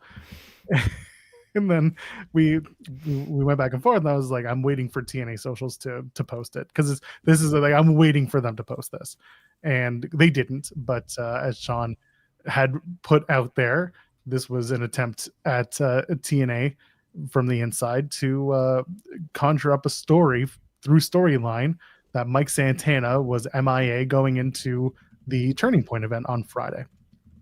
And of course, we know we've had Mike on the show quite a few times. We've had very good and very thoughtful conversations with him. We know how he presents on TV. We know what kind of human being he is. And immediately we're like, that's not him. So there are multiple angles to take from this. I don't even know where to start. We can start with saying it's fucking stupid. It was fucking stupid. It's a pretty good way to start this. I will take it from what I was telling people from our group chat. I will say it. I was trying to find a way, and Jeremy did it. I think he just tore the Band-Aid off, and that was listen, you put it the right way. The idea of trying to create an issue with somebody who is well established as a recovering alcoholic who just hit 1,000 days, who is a hothead type of character, who presents as like, he almost manic in a way. He gets the highest of highs. He's the TNA world champion. He's so ecstatic as a character. And then all of a sudden you just took the title away from him, which, like, if you think this shit is real or you just have that feeling, it can hit you. It can affect you. Did they not believe in me? Is this a problem with my work? Is this like, there is an internal factor that goes into you as a character and then as a person not being counted on the way that you thought you were going to be counted on. Now compound all of this with the fact that, yes, like I said, he is in recovery, and you worry about their well-being. If they're not showing up to the things they normally show up to for work, you worry about them first and foremost, and not contacting Sean and Mike Johnson and whoever ran with this or got word of this. You don't tell them, oh, by the way, you didn't show up for work. It's like, well, then call the cops, you fucking idiots. Like, what do you want me to do about it? So right then and there, it was very, very poorly conceived. I will spoil Impact because they're not going to fucking throw me out of the building. Santana cuts a promo saying, Joel has been removed from this show for spoiling TNA Impact. Great bits. Mike's going to come out and basically say, I went to a meeting and I was low. And that's how they're going to get around it. Which is like, they're just trying to patch up for their own stupidity. Very good bit, by the way. Full marks to you for that. Thank you. But again, it was just the presentation of trying to have Mike Santana, who is universally known as a professional, suddenly not showing up for work because he lost a belt. But in the moment, people can get really scared for him, and I think that it's more than natural to assume the worst in these situations. It's so dumb. It's so dumb. So PW Insider put this out first, and PW Insider, fair marks to Mike Johnson. He does a good job. He's pretty credible. Like his reporting is far more hit than this, which you can't say about everybody. But I think outside of Sean, Mike does maybe the best job when it comes to the hit to miss ratio. So they put it out there. I'm like, oh, all right, that's something there. And then I saw Featherstone tweet. I was like, okay, this is. And then Sean messaged and was like, don't run this. Here's why you should not run this. And I saw it. I was like, oh, what does this accomplish? That is my biggest thing with all of this. Whenever one of these companies run anything like this, whether it is a line in a promo, whether it is a work shoot angle, whatever it might be, what does this accomplish? And this accomplished nothing. Forget Mike Santana's past. I don't think you should. I don't think you can. But let's say it's just, hey, he's just a guy who's clearly disgruntled because he lost a wrestling match. Why is he not showing up to work because he lost a wrestling match? He lost fair and square. I mean, I hate to say it, but like that's the gimmick of the call your shot gauntlet, right? He got attacked by the NXT people. He lost fair and square on this stuff. Kazarian cashed in. He's like, I'm not going to show up to work because of that. Like, that doesn't feel like Mike Santana's character out here. It feels like he's going to show up and be pissed off and he's going to try to beat the shit out of everybody, which is eventually where they went. At least it seems like that's where they're going to go. That's what they kind of did at Turning Point, and that's what they're kind of setting up with the Santana promo you mentioned. But what does it accomplish to say, hey, he's not showing up for work and we can't reach him? He's angry that he lost a wrestling match. It's so stupid because nowadays in 2025, we know who does the booking. There's no protection of kayfabe out here to where, oh, we're going to get heat on the NXT talent or Kazarian for doing this. Oh, we're going to make Santana look like a much bigger baby face because he's so mad that he lost this match that he's just not going to show up to work. But then when he does show up, it's going to be like, you fans made me come back and you fans made me leave. And I couldn't let you guys down on this. He was the world champion. You put the title on him in front of his kid. You missed the opportunity to do it in his hometown, but you put the title on him after a good build-up that could have been better, that should have pulled the trigger earlier. But you had the world title on him. Everybody was already behind him. You did not need this bullshit of lose the title, be angry at NXT and Kazarian and TNA for how this all works to make him into a bigger babyface. He was already the top babyface. And you already did he's angry at everything and he's the underdog because he didn't win the title at Slammiversary when he should have won the title, and you delayed it for 3 months on top of everything. And now you are doing this. And again, you're putting heat on a company, TNA, because that he doesn't want to show up to TNA. So that's where the heat goes to. Or NXT and the C team that they brought in on. There's no heat on Kazarian over this. And I don't think there's really any shine on Santana over this because he's already the top babyface. What, the crowd's going to get behind him more because it's like, yay, Santana showed up for us. He was going to quit if it wasn't for us. Nobody thinks like that. In 2025, they know the gimmick. And you want to know how we know that they know the gimmick? Because you feed this shit to wrestling reporters. You don't put this on your socials. You don't put this on your YouTube. You don't have the TNA talent on the pre-show make mention of this. Maybe they did make mention of this on the pre-show. I ain't watching all that nonsense. We know he didn't show up on the television show, but you tried to get the ball rolling on all of this by feeding it to wrestling websites and wrestling online personalities, because I don't know if Chris Featherstone works for Sportskeeda anymore. But that's how you tried to get the ball rolling on all of this, which means you know that people are online and paying attention to this stuff, which means if you know they are all online and you know they are all paying attention to this stuff, that is the fan base that you are trying to target here. And that fan base is already hip to the shit that you do and is already hip to how all of this works. You're trying to work people who are already in on the work, and you're doing it in the dumbest way possible also, with this shit. Why are you sending this? I think about Sean. Why are you sending this? I know, right? You should never think about it. Why are you sending it to one of the most, and I'm sorry, we work for the website. Why are you sending it to one of the most well-connected guys in wrestling? Why are you sending it to the guy who can easily just through many conversations just be like, hey, what's going on? They're like, oh yeah, he's at work. Like, well, there was no foresight clearly into this. There was none. There was the idea was we'll work the sheets, brother. That's good enough. But but as you said, people who are already in tune with this, they already know the game, and like it's a very old school 90s, even 80s way to try and do this. But we know better. We all know better. And on top of that, how much smarter would TNA? They could have looked infinitely smarter if they had just run this as this at This Is TNA.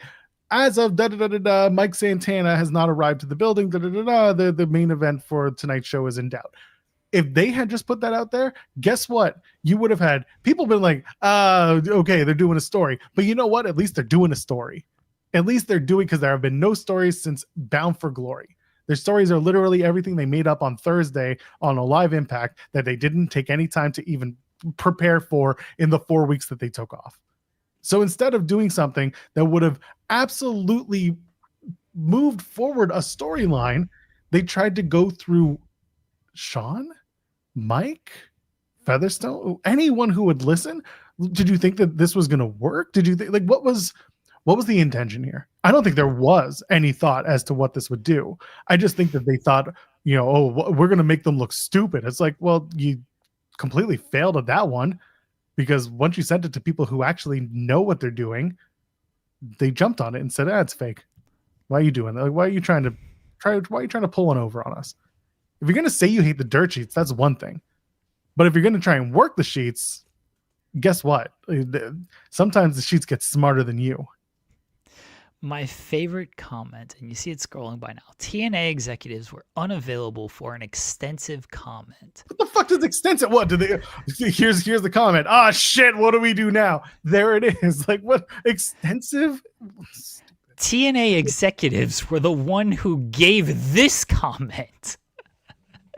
This is the funniest part about this whole thing, is they send this out and they make it seem like, hey, report this as if it's fact and as if you reached out to us and we couldn't comment on things right now. Not as they sent this blast to whoever they felt like sending it to make it seem like, hey, we didn't actually send this. You guys are doing your jobs out here. And you're like, hey, I heard Mike Santana wasn't available. I heard he wasn't, I heard he hadn't showed up. What's going on? It's like, well, we can't comment on that right now. But you guys sent this out to people. How stupid are you when it comes to this? And the other thing, and Sean mentioned this in his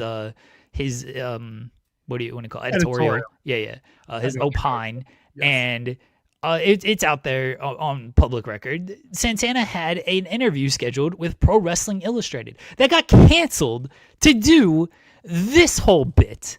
Like, what? Why?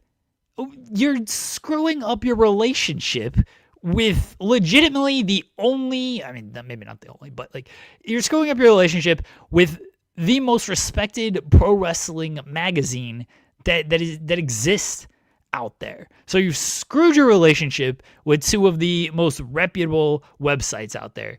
And you've screwed your relationship with the most reputable and most thought of pro wrestling magazine out there. For what? So he could show up still in the main event and be like, yay, thanks, you fans have made me better because of this. I was low, but I just couldn't do that to you guys. I got knocked down, but I get it. I had to get up. You could have done this same angle.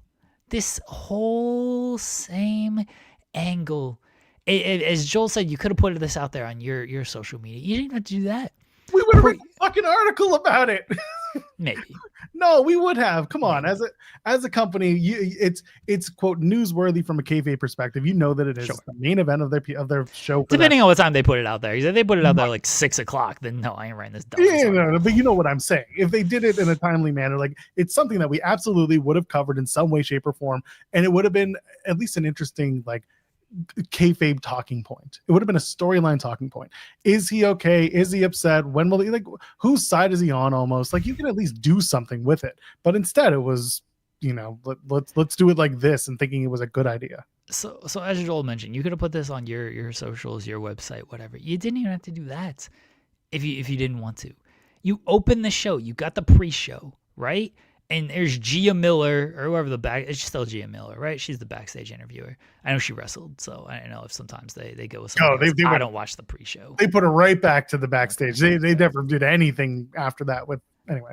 You get Gia Miller, and it's like, hey guys, like Mike Santana, he's been very angry since the incident last night and TNA Live with NXT talent showing up and Frankie Kazarian cashing in the Colliers for Gauntlet. We've not heard from Mike Santana all day. He's not returned phone calls. We hope to have him in the main event here tonight. We'll keep you updated, but as of now, he is not here. Okay, we know it's an angle at that point, because Gia Miller's talking about it on the show. Because if it wasn't an angle and you were really concerned, yeah, as Joel said, you wouldn't be sending messages to wrestling websites or doing this on television. You would actually be making the proper phone calls that you need to make sure that this guy is okay. So you know it's an angle at that point, and it's like, all right, and you accomplish literally the exact same thing, except you don't have the worry of people online and be like, oh shit, what's up with Santana? Because yes, we do know his history. And this is not just for anybody who has battled any type of addiction, whether it be drugs or alcohol or anything else. It's for anybody who has openly spoke about their mental health and has mentioned that they have been at a low point in their life. I've never had an addiction in my life. I'm addicted to my wife. That's about it. Never had an addiction in my life. But if I go missing and nobody can contact me, as open as I've been with my mental health struggles, and as someone who is on record saying they have tried suicide once, I would hope that people are not going to blast my shit online and be like, hey, we haven't heard from Jeremy, unless it is coming from a space of, hey, if anybody has heard from him, please contact us immediately because we need to know what's going on and we are worried. Not, we haven't heard from him. We hope he shows up to In the Weeds today. We have no further comment on the subject. Also, don't be stupid. Also, again, like you said, it makes TNA look bad because I made the joke on Friday and I sent it to the appropriate people, by the way. The idea that, what's Santana going to get? He's going to get the stupid star, the VIP thing. And it was just like, we give this to Mike Santana. Any words? Fuck this shit, I quit. And I was like, it doesn't look good if you're just going to say, oh, he doesn't want to come to work because we booked him poorly. It's like, yeah, that's on you. You caused this.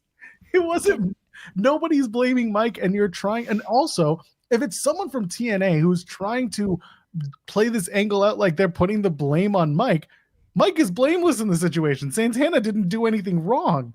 Santana got screwed both in a kayfabe sense and really behind the scenes because we talked about it. He 32 days, 0 title defenses, left his title in the back in a canned episode, whatever. Like, the way he was treated is enough that I will do this.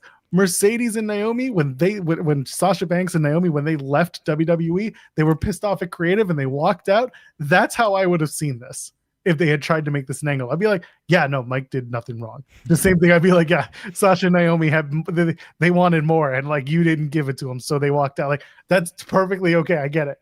So just every way that they tried to do this was awful. And on top of that, listen, I know not many people watch Turning Point. I get it. If you watch Turning Point, someone in our Fightful Select Discord, by the way, please subscribe. We got plenty of stuff in there and it's really great. Someone in the TNA Discord was just like, so no one want to talk about Turning Point? I'm like, what did you want me to say? The matches were fine. The show was completely thought up at the last minute, and see you in December for final resolution. Like, what else do you want from my life? Because you ain't gonna get much. That's why we stopped doing the plus special post shows. There's just no reason for them to exist.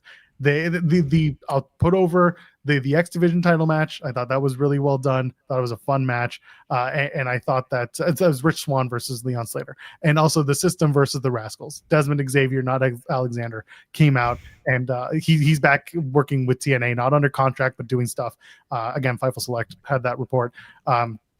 The match with the System and the Rascals was a really fun match. It was a really good 8-man tag, and the X Division title match was really strong. Other than that, you're not gonna get much out of me because the show just happened. It just happened. Like, their big moment was they were trying to put over. They didn't even try. They very loosely were just like, we haven't seen Mike Santana all day. We don't know. No. They weren't even pushing it at this point. They really laid it out. They mentioned it maybe once or twice that I could remember, and then eventually he drives up. And this is the most egregious part.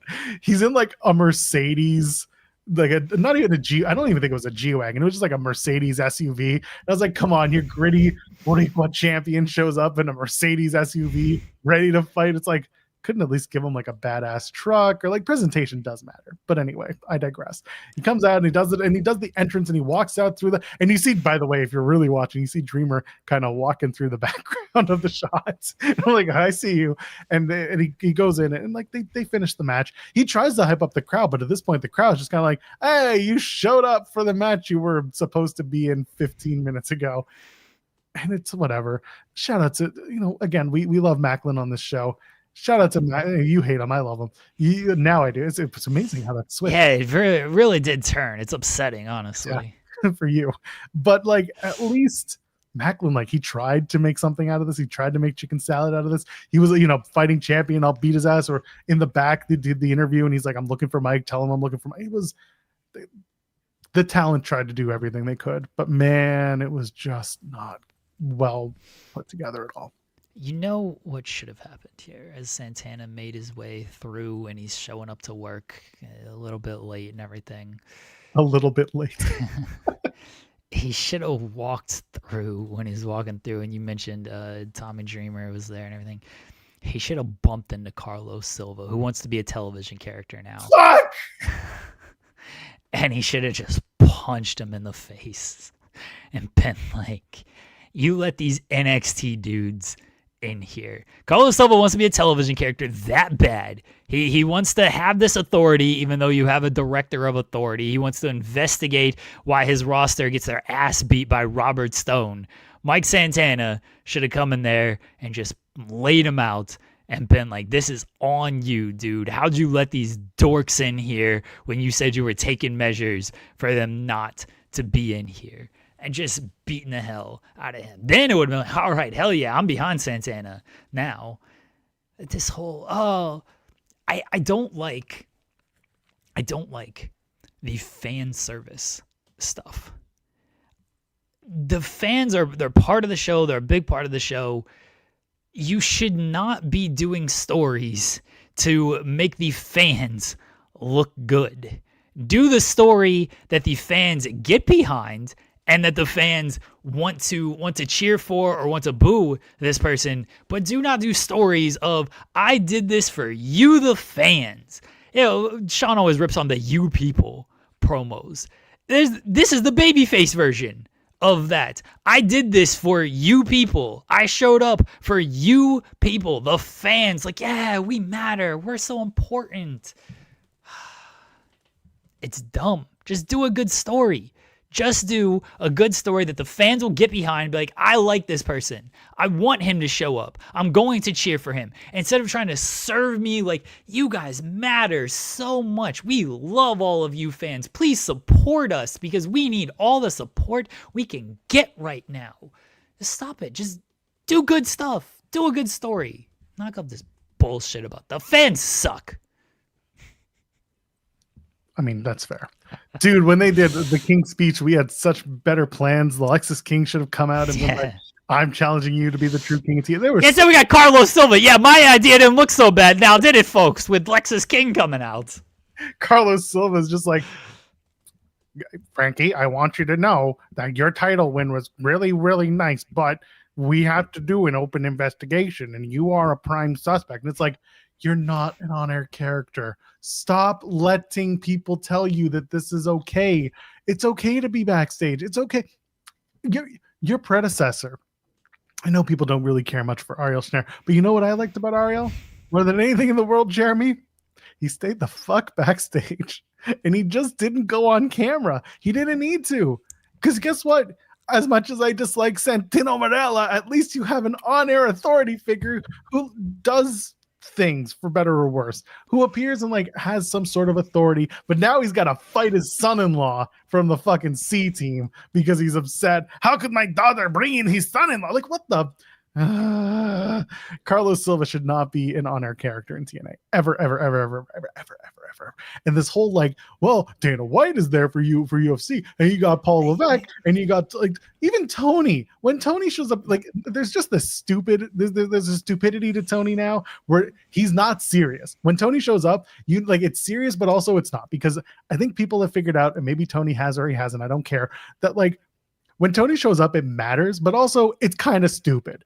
Carlos is stupid and presenting as serious, and that shit doesn't fly with me, at least. Here's where I'll defend Tony and even Dana White, and I don't like defending Dana White. Yeah, don't do that.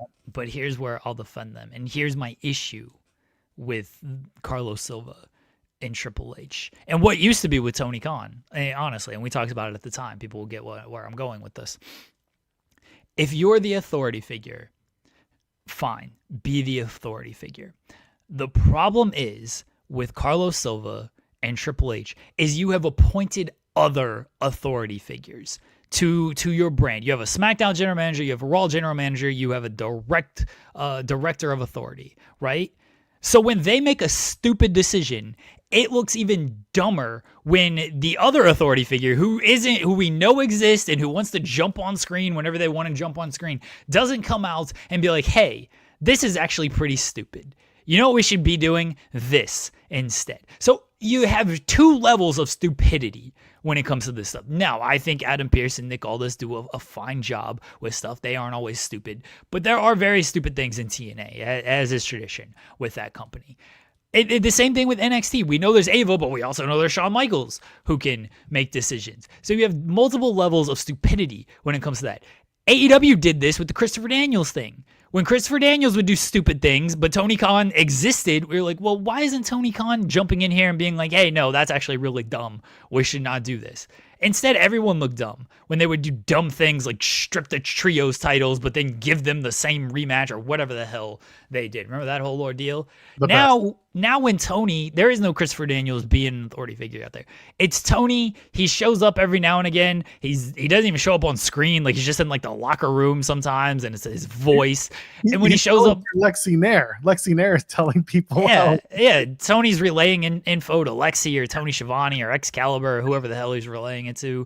Or yeah, he's a voice in a locker room, or he does show up on screen, so it doesn't have to blink and everything like that. Like fine, we know at least Tony's the end all be all. Same thing with Dana White. I don't like Dana White on my television doing all the promoting and stuff, but we know he is the end all be all when it comes to this. There's no second authority figure trying to promote stuff or make decisions out here, and then the person who we actually know is in charge is like, yeah, that's a fine idea. Sure, we'll just keep doing this. Like, no, that's stupid when it comes to these things. So that if Carlos wants to be on television that bad, if Triple H wants to be on television that bad, and we know they do, then fine. Be on television, but do not have another authority figure there acting like their authority actually matters. And if it does, you got to step in when they do dumb shit, which happens a lot, especially in TNA. My God. We got a couple super chats. Josh saying, so we're saying TNA doesn't know elegance? Brother, they don't know elegance if it bit them in the ass. The elegance branch should start their own brand. Well, they do have their own brands, but they should be like their own brand. TNE, total nonstop elegance. Okay. Come on, George. I know you can do it. Tenruz is saying, sad to see what Carlos, Dreamer, and WWE have done to TNA. I don't give much credence to the WWE controls TNA. I think that they have their say in what their talent's doing, and that's understandable, but like they're not the ones writing Santana versus Kazarian beyond, and then the C team showed up.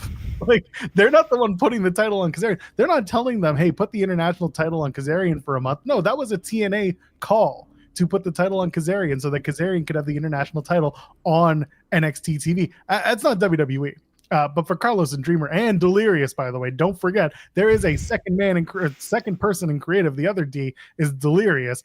Boy, howdy, he's just as much a part of this shit as what Dreamer's doing. So don't put all of it on Dreamer because Dreamer doesn't care. Delirious, if he was more vocal, other than sorry, that's the character, then you would get something. But man, it's just TNA has always been this way. That is the reality. They've always been this way. They will never get out of their own way. They almost refuse to. It's like they think it's a rite of passage to be LOL TNA'd and then go find your way somewhere else. Literally anywhere else you'll find Okay. success. If they come out and say that, I'll have so much respect for them. But like, you know what? We're actually trying to do We're the bad on dumbest purpose. shit. Yeah. Like, all right, it's working, brother. You're doing a great job at it. This is just like when Ring of Honor was like, man, everyone keeps leaving our company.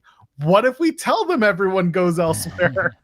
They literally would start packages, be like, we make stars.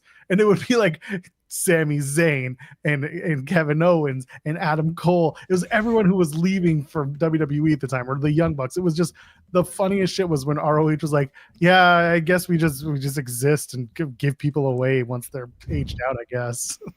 That's what this is. TNA just needs to say, yeah, TNA, we're bad on purpose. I would actually again respect that. It'd make this show a lot not this show, the TNA shows that I watch easier to talk about. Man. We've spent way too much time talking about TNA these last two shows. Well, it's going to get worse because then John Alba over at Sports Illustrated John was in the chat today. He actually messaged me. Hold on. Let me message him. John's welcome to come and join us. There was some misconceptions of the report. The report was that AMC has emerged as a potential suitor for TNA. Not that AMC was going to get TNA or that they were definitely 100% in talks to get TNA. It was that they had interest. And that's fine. I mean, someone made a joke about like if there's one thing that TNA has in common with AMC, it's zombies that overstay their welcome. I was like, yes. It was either that or they should all just cook meth on TNA. That'd be great. I mean, then they're just doing Ring of Hallucinations at that point. They watch our shows, damn it. Like $10 million, $7 million. I'm going to get 10. If they get the upper end of what Carlos Silva talked about, I would be surprised. I think if they get 7, they'll be happy. Oh, I don't care how much money they get. I do, just because I cover the damn company. It ain't my money. I ain't seeing a dime of this money. I don't But care. It does go into like the quality of the product moving forward. Does it? I'd like to think, or at least the quality of the wrestlers that they pay. I hope that the wrestlers get paid. That's really all I want. I want them to get paid so that they feel like they can put on the best possible work with their talent. That's what I want. I agree with all of that. Sure. I hope it leads to a better quality of life for the wrestlers. I hope it leads to better production and better television product. I have no actual faith that that's the case because WWE got billions of dollars from Netflix. Their show sucks most weeks. I hear they're on the upswing. We'll find out tomorrow if we have a DQ finish in the main event. But so TNA on AMC, like I hope it happens. I hope they get some type of deal. They've been talking about it for long enough. I think they got another penalty this weekend, pass interference call to decide the game. That was bullshit. But I think they got another penalty that set them back this week. I don't know where they're at. I hope they get on some network. AMC, I don't know what AMC's profile is nowadays. I know it used to have Breaking Bad and Better Call Saul and Walking Dead. I assume they still got 30 Walking Dead spinoffs airing. But I don't know what AMC does on a weekly basis out here. Like, what's their highest rated stuff? Well, let's take a look and see what they've got. A lot of movies, buddy. A lot of movies. Today, you can watch Days of Thunder on now. Hell yeah. Days of Thunder rules. Moneyball at 2 p.m. All right, good movie. Unstoppable at 5 p.m. I don't know what that is. 2 men must stop an unmanned runaway train before it crashes and spills its toxic cargo. Who's in this? I don't know. Okay. Unstoppable is also a TNA show. So clearly. Is it? Yeah. It's Unbreakable. There was Unstoppable at one point, wasn't there? No, there wasn't. Dude, I don't know. There was no TNA Unstoppable. Okay, so this is a different Unstoppable. There's Unstoppable movie from 2024 and Unstoppable. Why are there so many movies called Unstoppable? The TNA Unstoppable was the name of the Best of Samoa Joe DVD. There you go. I'm not counting that. Who's in? Oh, Denzel and Chris Pine and Rosario Dawson. It's 2010 movie. All right. There were too many. I had to go through 3 other movies named Unstoppable to get there. Oh, all right. Tombstone. Doc Holliday helps Wyatt Earp and his brothers in the OK Corral showdown for the Clanton gang in Arizona. There. And Gran Torino, a movie that you and Hell I yeah. once had an argument over what the name was. Did we? Oh yeah, that sounds about Gran right. Torino, Gran Turismo, Gran. I don't know. Oh, yeah, that sounds right. Man. Yeah. They So- got good movies. That's actually a really good movies. lineup, honestly. I fuck with that lineup. And then no, that's late. Hold on, where are we? The Matrix Reloaded. It's all movies. 2.5 Men. Well, in the morning. TNA does cinema. That's true. The Aging Brain, 7 a.m. The Matrix, Mummy Returns, The Mummy, Signs. It's all movies, man. Paid programming at 8:30 a.m. Goddamn. Thursday. What would be replacing the evening? National Treasure would be replaced by TNA Wrestling. So they just run movies. I don't think they have like prestige television like they did back in the day. I don't know like what AMC is nowadays, because it used to have really good television. They even had shows. I forgot the name of it, but it was about trains and stuff. It was Unstoppable. No, it wasn't Unstoppable. Common, the rapper Common was in it, if anybody wants to look it up. But that show, I'm pretty sure, was on AMC. That was around the time. That was at the time when, like, again, Breaking Bad and everything was on. So, like, whatever AMC put out, it was like, oh, we got to watch this. Like, this is the network with Breaking Bad. And, like, that doesn't exist anymore. That's why I say I don't know what AMC is in 2025. Well, I don't feel know like how. They're going to try and pitch it as, like, from the network that brought you. Like, oh, sure. They'd be dumb not to, honestly. Yeah. Like, that's what they should. Okay, so this is from Jedi Goodman, who does good work when it comes to viewership stuff, usually in the MMA world. For the week of November 3rd, the highest viewed program on AMC was the premiere of 2024 Roadhouse, which averaged 292,000 viewers and did a 0.04 demo rating. So that's the highest viewed show for the 2 weeks ago on AMC, is less than 300,000 and a 0.04. That's the bar for TNA at this point. 300,000, 0.04 on AMC. If they can get anywhere near that, I think AMC would be happy. Probably could, honestly. AMC is available in more homes than Access TV is right now. So, there's a possibility. And plus, I don't know what happens to TNA Plus at that point. I don't know what happens to their distribution of Plus specials or pay-per-view. Obviously, pay-per-view is pay-per-view, but I'm curious about what would go on there. Maybe AMC be like, get rid of those Plus specials. They suck. And I'd be like, hell yeah, AMC. Sign them for 20 years at that deal. I'll be happy with it. Yeah, again, I don't know what AMC is in 2025, but if it makes TNA better, if it helps TNA in any type of way that it might help TNA, great. If it just shuts everybody up about a media rights deal that they've been talking about all year, that's all I care about at this point, because they said they were hoping to get it done around Bound for Glory. That was a month ago.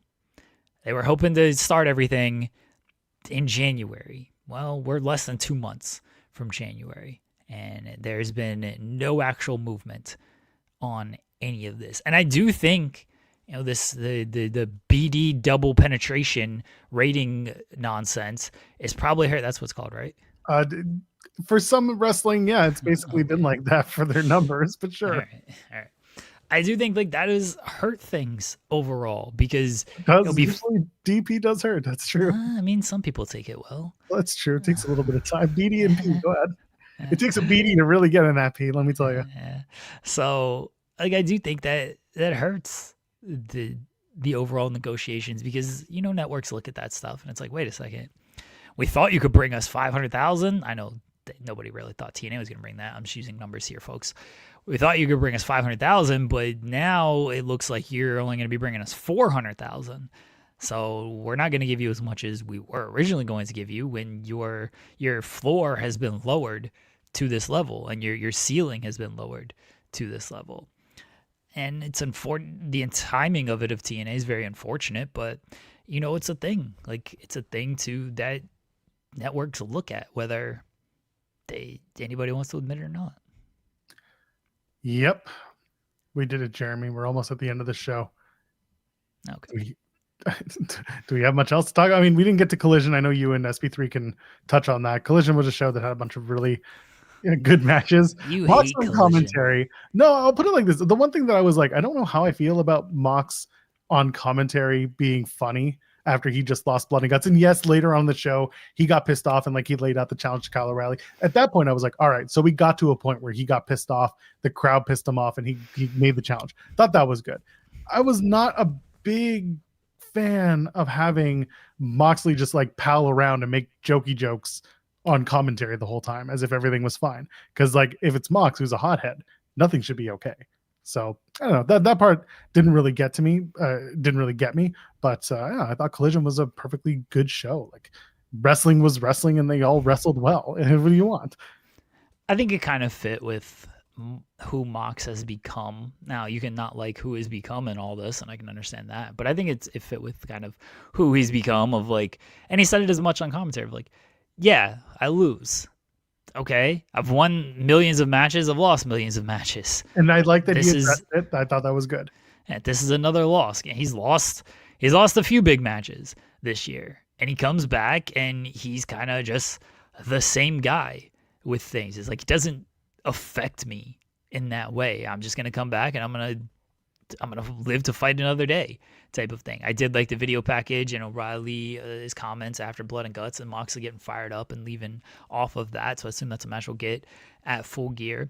I can understand. I didn't think the follow-up was the best coming out of the two Blood and Guts matches. I like the Tony Storm promo. That was fantastic. But the problem with the Tony Storm promo is they are facing a babyface tag team who had nothing to do with Blood and Guts. So it wasn't exactly the greatest follow-up in the world to the Blood and Guts match of like, hey, you lost and you saved your partner and, you know, you have your relationship and everything. But now also talk about this match you got against Riho and Alex Windsor, who've not been on television for months, but you're going to face them in this tournament. So I didn't think the follow-up to that, the women's Blood and Guts match, was great. The men's, the follow-up will depend on how you feel about Jon Moxley at this stage of things. I will put over Josh Alexander's backstage segment. Kim taking out Nakazawa. I thought he exuded that aggression that you don't necessarily see from Josh. And if you followed him from TNA and into his kind of like exit from TNA where he was a bad guy, but he was trying to figure it out. I think this was the best example of Josh having a strong heel promo as he like worked over Nakazawa's leg. It looked so gnarly with that ankle lock too. So I thought that was a very good high point of the show. Yeah, I thought there was overall some good stuff on the show. I wish some stuff would have been a little bit better, but overall, easy 2-hour watch, as Collision is most weeks. Easy 2-hour watch. Yeah, and that's why I was like, listen, the wrestlers do really good wrestling, and I think that's not to be understated. And they have fun, and it's good. Just like the women's War Games match, having fun. Tenders has sent a super chat saying Rascals in AEW and New Japan would be so good, so fun.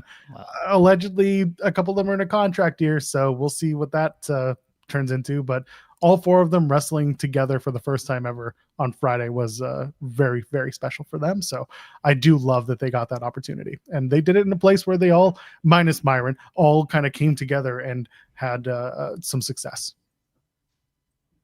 Yeah, I don't think they're going anywhere. They're gonna end up in TNA. They're gonna stay in TNA and do TNA things. Hooray! See how the rest of the week goes for the rest of the year goes for them. Just got to get through to 2026. Anyway, Raw's tonight, not SmackDown. Raw's tonight from the historic Madison Square Garden in New York City. Allegedly. 8 p.m. Eastern on Netflix. John Cena competes in his final Raw match. He will also open the show, as far as I understand it. Not to be outdone, Nikki Bella will speak. If you missed it last week, she had the red shirt on, and then she took out Stephanie Vecquay, her best friend, and then revealed the heel black shirt underneath. Oh my God, such a bad guy. Solo Sikoa takes on mystery opponent X. Gunther versus Javon Evans. And for the Women's Intercontinental Championship, Becky Lynch defends against Maxine Dupree. And I'm sure we'll light it up by the end of the night. It's they're gonna do some good stuff because it's MSG and it's Cena's last Raw. Very curious who Cena faces. Like, do they do a rematch against Dom because they just want to put the Intercontinental title back on Dom? I don't think they should, mind you. I think it's very dumb if Cena loses before his last match. So who does Cena actually come out of this and face? No, maybe it will be Joe Hendry. Joe Hendry just appears and John Cena gets to face Joe Hendry. Maybe it'll be this guy. Maybe this guy's going to show up and face John Cena tonight. That'd be great. You know how I can tell my cat's getting to my office and onto my desk? Oh, I was going to say boy. the hair. That's much worse. Yeah, that's far worse. Oh, you Just found my left Tino clipping. one behind. You found my clippings. Thank you. Yes. Fightful Select, the Fightful Report podcast today, the Q&A show that I do that it has like 6 names. It's worth the view if many of you were frustrated by the entire TNA situation. Because for the first like 20 minutes, I go into detail on that. And I don't know. It's at this point, it's a TNA systemic thing. 20 years ago, they wouldn't put the title on Monty Brown. Like, go back and look. In like 14 months, they gave him like 6 title shots and never gave him the title belt, even though he was the guy, right? Yes. Like 12 years ago, under different management, they built up Bobby Roode as this big baby face to topple Kurt Angle, and then they didn't have him win it Bound for Glory. They had his tag team partner win. Then they had him win it the next week and turn heel. Okay. And then years ago, Josh Alexander, they take it away immediately. Joe Hendry last year, they wait. Mike Santana, they wait again. I was talking to John Alba yesterday about the story that he was writing. And he goes, you know what I think? He goes, I think they want to give him his moment on the debut show again. He's like, that's what I think they'll do. I want to die. It's the dangling. You know what I won't again. Eliminate the possibility of a pseudo like Sting 96 light type of thing where eventually you got like Steve Macklin going, no, I know you're working with the NXT guys. I know it's you. That's why you showed up late, even though you beat up those guys that we don't like and all that. They'll make him do the silliest bullshit. The Sting thing is like fine if that's where they're gonna go. Robert Stone is leading this group. Okay, this is not a credible group to things. The man of which I was going to do making a finisher on, and he said, "Brother, I don't win matches. I don't have a finisher." NXT WWE fans know Robert Stone as an Evolve announcer and assistant to Ava. That is who they know him as. And he's the one leading this group. And he's had matches in TNA since. It's just, and you know what the worst part You know is? what's funny? They gave the match. One of my favorite stories was one that like just fans gave up on in TNA. It's when I think it was Elijah Burke, Samoa Joe, and Kevin Nash for months were like, they were heels on the show, right? But they were saying, guys, you cannot trust Hogan and Bischoff. You cannot trust Hogan and Bischoff. Nash was like, I worked with these guys for years. You cannot trust them. They are here to serve themselves. That's it. And they were portrayed as heels. And then after months and months and months, they were right all along. And then they did like the switch, but by then nobody cared. And I was like, man, that was actually really good. I feel like TNA always takes elements of things that they think work for them, and then they water it down and water it down and water it down. And for some reason, throughout the 23-year history of TNA, the thing that they think works the best is pissing off and disappointing their most loyal viewers. For the heat. I said they should come back and just admit this is their whole goal. Then I'd be like, all right, you know what? You're doing a good job. Guys, it's not on purpose. Welcome to TNA Impact. We've meant for it to suck. And how often do this place sucks storylines work? Now NWO, the best one. Bullet Club worked. Bullet Club was okay. Still paying dividends today.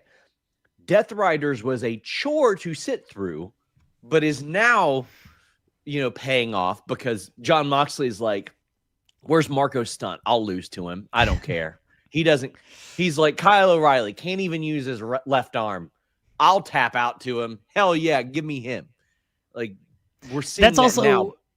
Yeah, that's also pivoted from this place sucks to they actually went into the original idea of we want to elevate everybody. Yes. So it became less about AEW sucking and became more about like we want everybody to step their game up, which was the original point, but then it went away from that way too hard. Yes.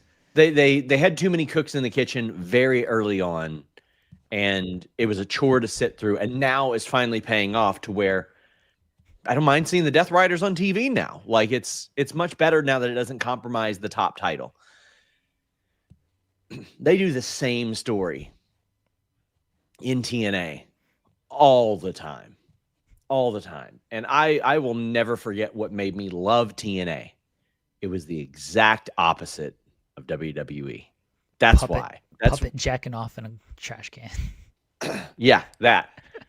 In 2005, I was able to tune in and watch Sanjay Dutt and Christopher Daniels and Samoa Joe and AJ Styles, and they randomly on a TNA pay-per-view were like, "Hey, have you guys ever heard of Austin Aries and Roderick Strong?" No, well, too bad. They're getting a pay-per-view match, and everybody was like, "All right," and it ruled. Like in 05,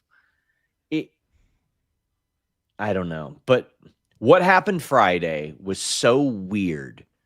And I had people, including former wrestlers, misunderstand when I said that no executive, PR person, or official has ever tried to work me by pretending info was real when it wasn't. And I even had one of the creative guys' girlfriends posting on Twitter, "That's a lie, LMFAO." I'm like, we've been on camera with over 1,000 people in the wrestling industry. No fucking shit people are in our DMs. Duh. Of course they are. How would we be a successful venture if not? At no point has Adam Hopkins, Chris Legentil, Greg Domino, Mark Kruskal, Sean Graben, Cindy Rizzoni, any of these people that I have worked with in a PR perspective, never has Triple H, Nick Khan, Carlos Silva, Scott D'Amore, Dixie Carter, Brett Lauderdale, Court Bauer, Hiroshi fucking Tanahashi. None of those people have ever. It would be funny. I would laugh if it was Hiroshi Tanahashi. It'd be hilarious if it was Tanahashi. It said it to you with a guitar emoji. Yeah. Okada has not shown up today. Yeah. It wasn't a TNA is providing you this statement from TNA. It was you should go out and report this type of thing. Yes.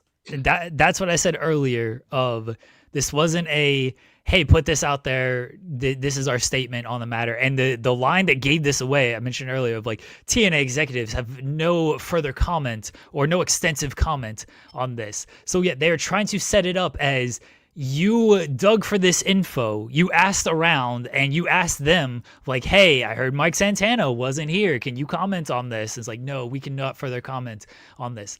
Just put it out there on your socials, put it out there on your website. Don't even do that. Just exactly. On your television show, at the open in the pre-show, have Gia Miller be like, hey, Mike Santana, we haven't heard from him. The main event's in doubt right now. And then people know it's an angle. And then when he shows up, like, all right, cool, Mike Santana is here. But to act like you were feeding it to reporters and this make it a big deal. We've talked about this extensively too. Yeah, I had somebody say, go ahead, sorry. And it would have been a perfectly fine angle for the show. Yeah. That's it. I had one person there go, like lightly, like, oh, you could have gone along with it. And I said, if y'all would have tweeted it, that's fine. If you would have, I've had people hit me up and say, can you not blow up my spot here? Can you just not dig on this? I'm fine. Sure. Okay. Wrestling companies do not owe me information. I owe our subscribers and our viewers information. But I don't owe them every piece of information that I ever come across in my entire life covering wrestling. There's on background, there's off the record, there's a lot of stuff like that. Had they just told the roster, shut up, don't say anything, don't blow up our spot, none of them would have said anything to me about that. Like, just post a tweet, tell me he's okay or something like that, and say, just don't blow up our spot. We appreciate it. I'll give you a good example. I found out Jordan Grace was going to be in the Royal Rumble 2024. Of course, I'm going to message her immediately. I'm messaging TNA immediately. I'm messaging people in WWE immediately. Jordan was smart about it.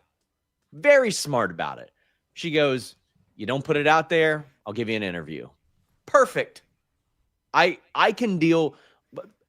Which will be more valuable? A scoop that expires in 2 hours or an interview that tells me exactly how this historic first came about? I weighed my options. I said, all right, that one works for me. What TNA did was they went to Pro Wrestling Illustrated and canceled a planned Mike Santana interview, of which I bet Kevin's doing like a one-man band thing over there. He's working his ass off. It's a labor of love. This ain't 1985. He's working hard. And and not only that, taking on all the bullshit that people give him over who's ranked where. And then they submit that claim to him after canceling this interview. It was Bush League. It was lame. And I had people say, what about the MJF thing in 2022? Listen, that was a shoot that became a work, and none of that information was provided to me from executives, officials, or PR. And not only that, they were busy sending a wellness check to his hotel room when that happened, which are not worked, as it turns out. Hotels and local services do not exactly get it on works like that. I had people say, what about when fake WrestleMania and Rumble news comes out? When? Those lame-ass Facebook posts you see where somebody says, got the Rumble list here, and it's got like Fallah Bah at number 29. This is the year, baby. 31 entrants. It's going to happen. No. If you're good and you're not like Featherstone and just blurting out everything you're sent, then you're going to filter it. You're going to ask people that you trust. Oh, well, how do you know you can trust it? I don't know. Hundreds of stories. Joel, listen, I will never be able to truly improve the media literacy as it relates to pro wrestling. Never. It will never happen. It will never work. I've lost all hope for it. All I can do is cater to my audience of smart people. Speaking of how late are we going? Illiterate media people. I'm just trying to eat Joel, some I don't chili. know. He told me to hop on here, so here I am. It was 20 minutes ago. I mean, I was in the shower. I could have fresh out of the shower, John Alba. I could have hopped on if you really wanted me to. Do you sing in the shower, John Alba? Do I sing in the shower? No, I don't sing in the shower. John, would you say this week that TNA broke bad? Say that again? Would you say this week that TNA broke bad? I believe it's made the two of these hosts here mad men, if you will.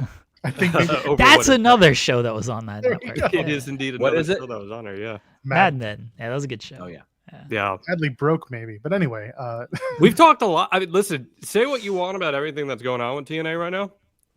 A lot of airspace has been dedicated to TNA this week. For the wrong reasons! Sadly. So, when I did a show with Vince Russo, he used to use that as his thing. He goes, oh, well, Arquette winning the WCW title was on the cover of USA Today. And I'm like, yeah, so was the fucking OJ chase, okay? It's not always good. I don't think this is the kind of attention that they would by the way, haters, I'm eating chili over here. I'm not snorting Coke. Oh, why aren't you giving me... I want some chili. No, listen, I do think it's so polarizing in a way because you do have all this talk about them going on right now. But at the same time, I mean, I have no reason to believe they're not getting a media deal by January. So... And that's fine. Like, that's understandable. No, it's just funny, this dynamic, right? Like, there's a lot of bad PR right now going on with the company, but at the same time, there's gonna be some good PR for them too. So Hopefully. I mean, look, and Sean, I know you share this with me, this sentiment with me, but pretty much anything is a net positive for them as far as a new media rights deal. Easily. It's just the reality of it. Like, they are not Yes. making money off of their rights right now. They are in front of a limited audience. So any $1 coming in off their rights is a net positive because they're not making anything off of it right now. Domestically. Yeah. So, I mean, I don't know how they make money. Like, I mean, I've been trying to find out their quite frankly, what it is that they do to make money for years.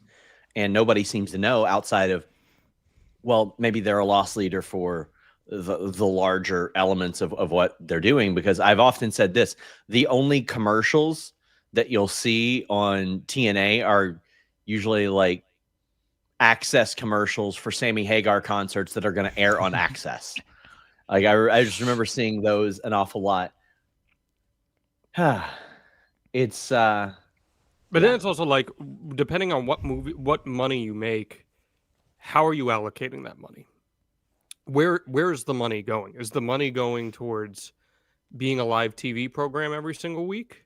Is the money going towards talent? Is the money, like, where does that go? And if the number 7 to 10 million is correct, which frankly I was very surprised that Carlos was so open with putting that out there, which, I mean, we as media appreciate that because that's sure.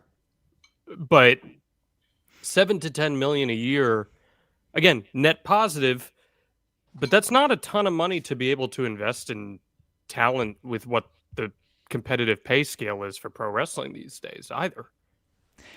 Plus, I mean, they rent their equipment, they rent their rings and all that stuff. That, like, when people will come to me and say, "Oh, do you think WWE is going to buy TNA?" I'm like, "Why? What are they buying? They're buying a library. That's it. They're buying library and IP. It's not talent. They can sign that whenever they want. And apparently they can buy it out whenever they want in the case of Joe Hendry. There is no star too big for TNA to be like, no, we'll let them get bought out, because Joe Hendry is the biggest star that they have had outside of the Hardys in years, and they just use the Hardys whenever they want them to. They don't own rings. They don't own equipment. It might be a net positive for TNA, but let me ask this.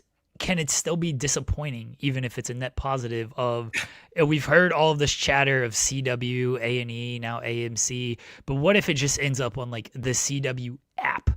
I know that's still beneficial of everything, because I guess the CW app can theoretically still bring more than Access TV, but does that actually boost TNA in any viable way? Sorry, I'll take this for a Why second. are you 6-7ing over there? Yeah. Come on, Joel. April, May, June out here. Not 6-7 million. That's the money they're looking at. But at the end of the day, like, the money that they make is exactly the reason why it's okay. That is, it gets them off of the station that they're on that doesn't really care for them anyway, puts them literally anywhere else. But also the money that they make allegedly will help them either keep doing what they're doing at the pace that they're doing it, or show some form of growth. I also think, Joel, people who like to weigh in on this stuff, wrestling fans, a lot of them, lack a lot of context for what does this mean in the grand scheme of things. Ultimately, like, let's say A&E, let's say CW, let's say Peacock, we're part of the negotiations for this. Just because an entity is negotiating and entering that process does not mean that failing to end up with that network is a failure in your media negotiations. Like, sure, CW could be involved, but CW, for all we know, could be like, here's what we value you at, and it's significantly below what you think you're worth. So they bow out. And that's the nature of all these media rights negotiations for any entity, professional sport. Look what just happened with the NBA and TNT last year, where David Zaslav was insistent that the NBA only had a certain threshold of value, and the NBA was like, screw that, We know what we believe our value is worth, and the NBA was right. But WBD was in on the negotiation. So it's a much bigger process. And Sean, you and I talked about this a few days ago, but it's like there's just such a need for content in the space right now that these networks are going to be willing to pay money if they believe it's a viable way of keeping themselves afloat and getting people to consume what they put out there. I logged into my HBO Max yesterday. I'm a big true crime fan. And I looked through all these things, and it's like one season. And I'm like, oh yeah, I see what a lot of these companies are doing. They want to have individual shows so they can show, look how much stuff we have, like to lure them in. Like, there are very few things that can just draw a completely different audience to your network. And Netflix, when I talked to them about WWE, they said that they believe that WWE is one of those. They said that almost everybody has Netflix, but there's some people that just watch wrestling. There's some people that just watch sports. And that's what they wanted to get into next. That's why they got into boxing and pro wrestling. That's why I expect Amazon to get into wrestling in the future. Agreed. Because there is that audience. It's one of the few audiences that they can grab and bring over and add to it. And that's honestly why so many different platforms want pro wrestling. Now, the big panel data stuff is its own thing. Sean, BD&P. Whatever. I asked Carlos Silva the week that dropped, and it sounded like he had never even heard that existed, which I don't know what that says about anything.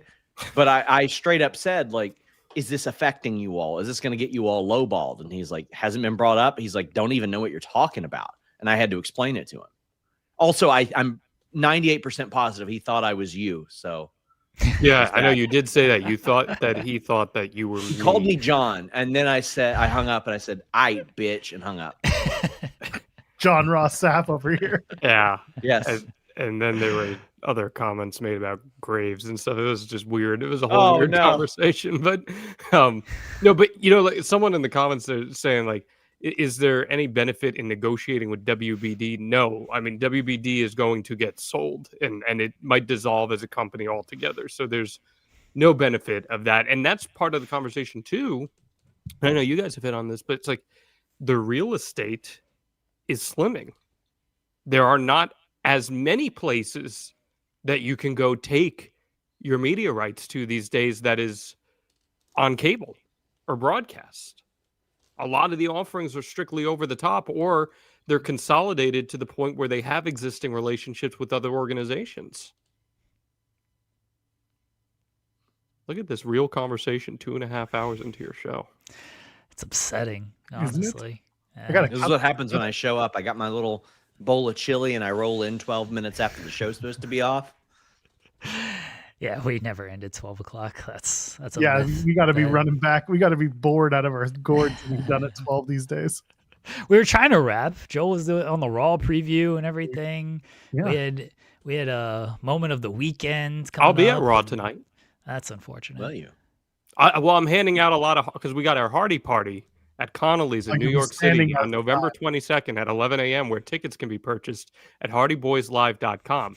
It's a live Matt Hardy podcast followed by a Jeff concert and a meet, greet, and delete for the ages. And I'll be handing out flyers outside of Madison Square Garden tonight prior to going in. Can you send me a flyer? You pay Tommy $20. I made a whole ass video for Sean to put on. So you're papering it, huh? Are you going to be giving out free tickets? 20% off, to Jacob Cohen, yes. I'm going to get Thurston on your ass so quick. Get the real turnstile count. Jacob Cohen. Yeah. Is Thurston going to be trying to send a Freedom of Information Act request to try to find out what Connolly's is putting out there? Is Jeff Hardy going to face Solo tonight? That's what people want to know. I have no indication that something like that is happening. I've seen all these people speculating about that. I personally would be shocked if that happened. However, I was shocked when Broken Matt Hardy showed back up on TNA TV. I had no idea. So I think I came on with one of you guys and was like, I think it might have been you, Joel. And I was like, I had no idea this was happening. We talked about the AI video. That's right. So yeah, I It could happen. I don't believe it's going to happen. I think Jeff Hardy would probably be annoyed having to go to New York City, fly back to North Carolina, and then come back to New York City later in the week. But who's to say? I don't know. I just stay in New York, just hang out. Go show up at NXT tomorrow. It'll be fine. Dark State's wrestling tomorrow, I think. I think that match is tomorrow. So I could get back at Dark State, help Leon and Javon win the NXT Tag Team titles. Would you guys give Javon Evans a 1-2-3 kid moment tonight? Yes. I mean, yeah, that'd be great. Yes. Yep. I would too. I think love Gunther's winning the whole Gunther, tournament, but I think don't it know would be that an him amazing winning the moment. IC title. One at a time, baby. One at a Sorry. time. No, I was just saying, I think Gunther's winning the whole thing, but it would be pretty amazing to see Javon Evans get a moment like that. Yeah, I love Gunther. I think there is something to him being the guy that retired Goldberg and John Cena and just being like that guy. And you can naturally carry that into a future feud with Randy Orton, who was the Legend Killer. And he says, I want to kill the Legend Killer as well. But I would give Javon Evans that, and I would bring him up immediately. Guys, let me ask you our poll question for today. All right. It's a very important question.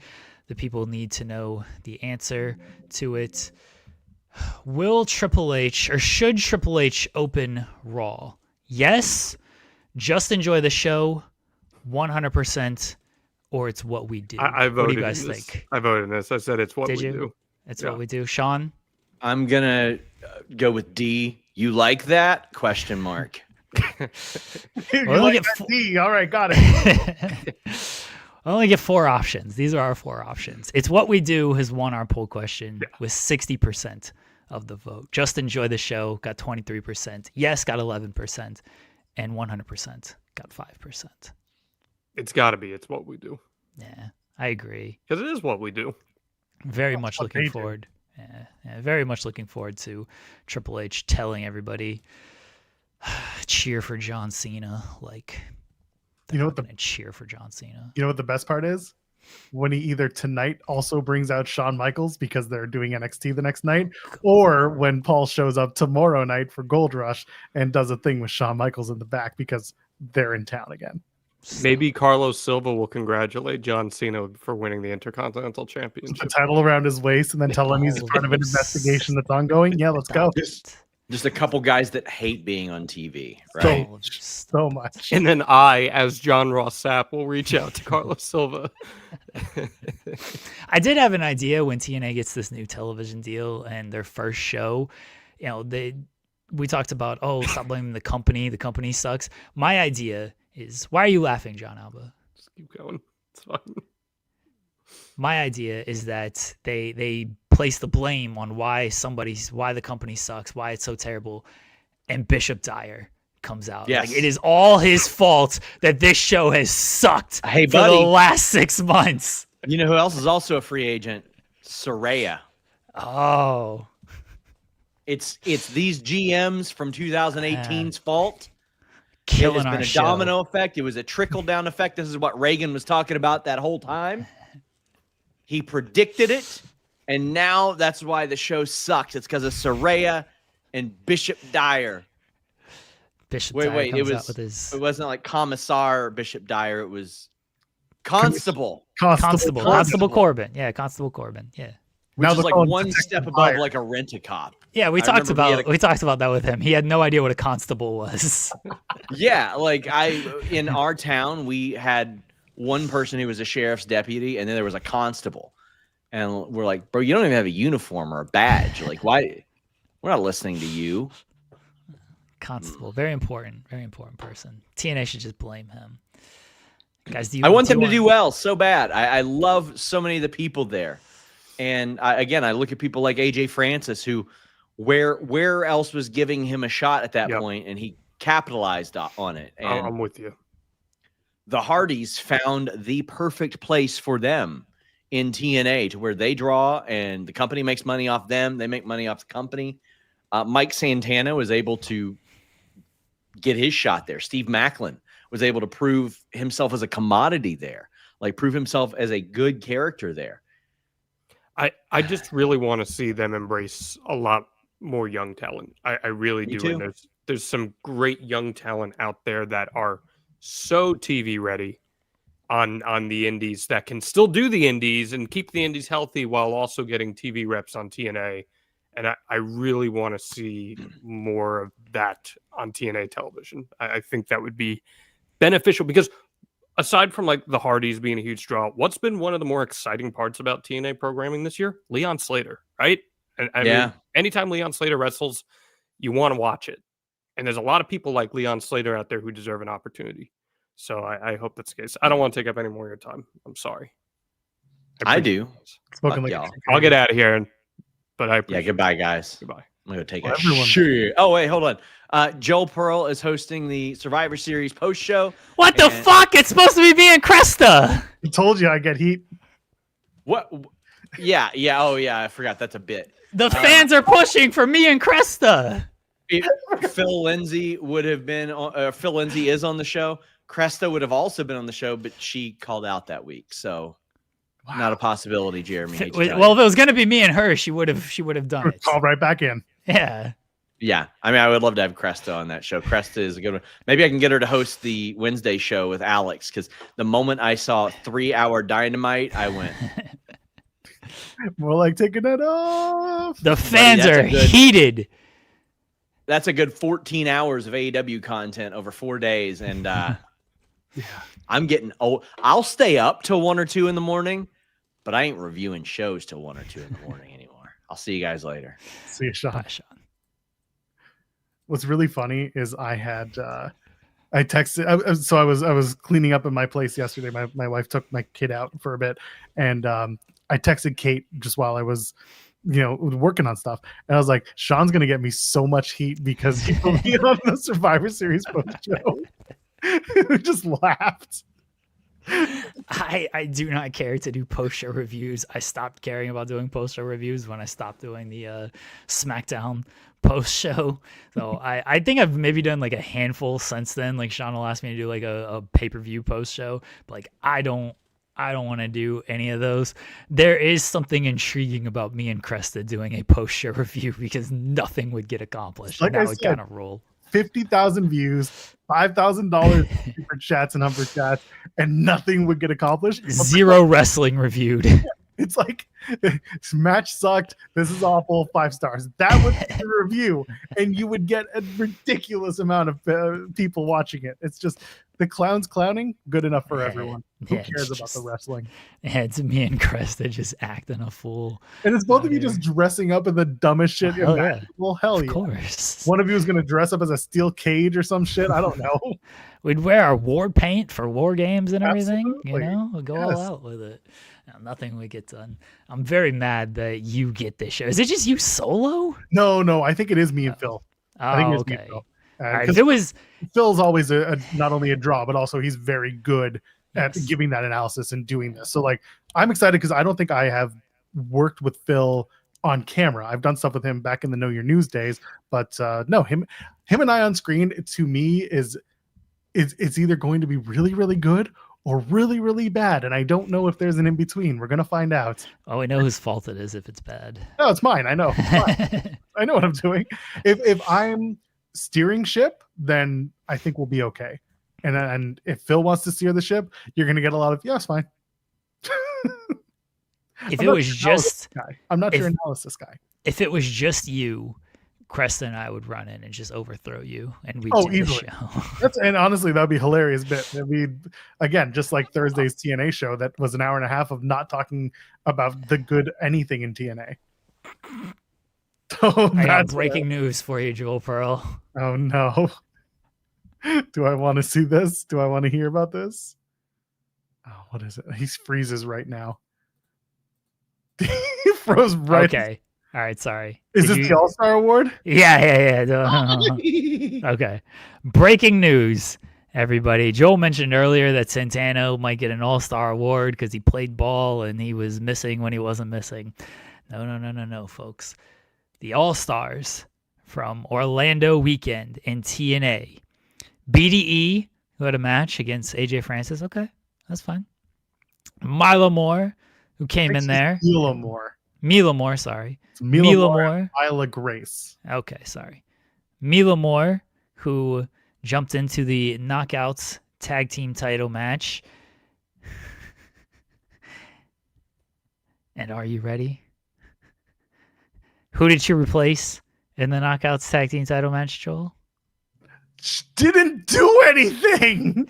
Tessa Blanchard continues to show incredible dedication and readiness to help others both in the ring and behind the scenes. Tessa Blanchard has won the All-Star Award for the Orlando tapings. She didn't do anything. She literally showed up and said, I'm not cleared, so here's Mila Moore. Ah!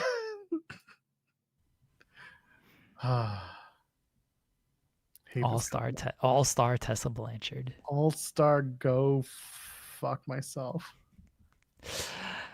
All right, we gotta wrap up a couple things here, Joel. What was your moment? I feel like I'm just freezing this entire. Nope, now you're freezing. He got just in time. Let's see. Let's see if he comes back. He's back. I'm trying to wrap up the show here. Jesus. What was your, since it's Monday, we pick our moment of the weekend. So you get Friday, Saturday, Sunday here, Joel. What was your moment of the weekend?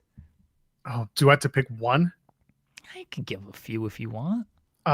Woo woo woo. Executive poor decisions in TNA.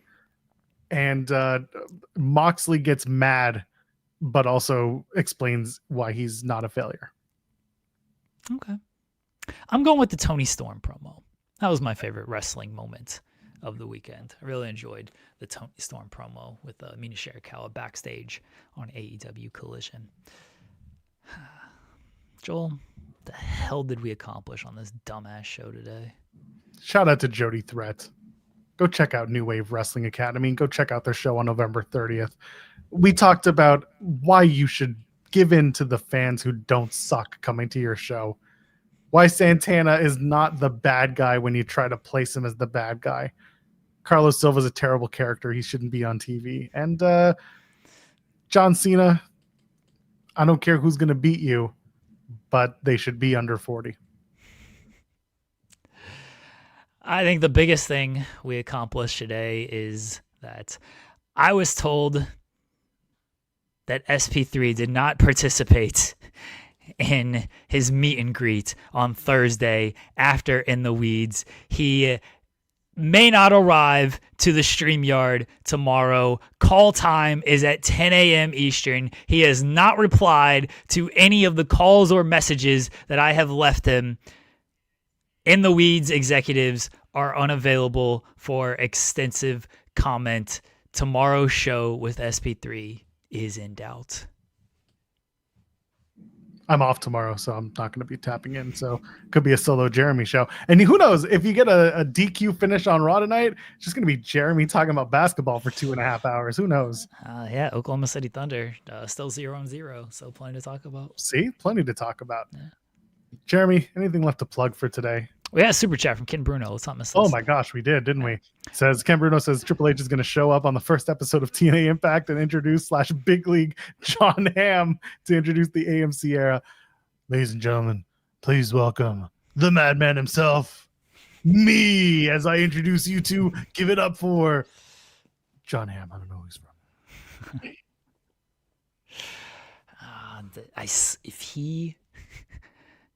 Okay.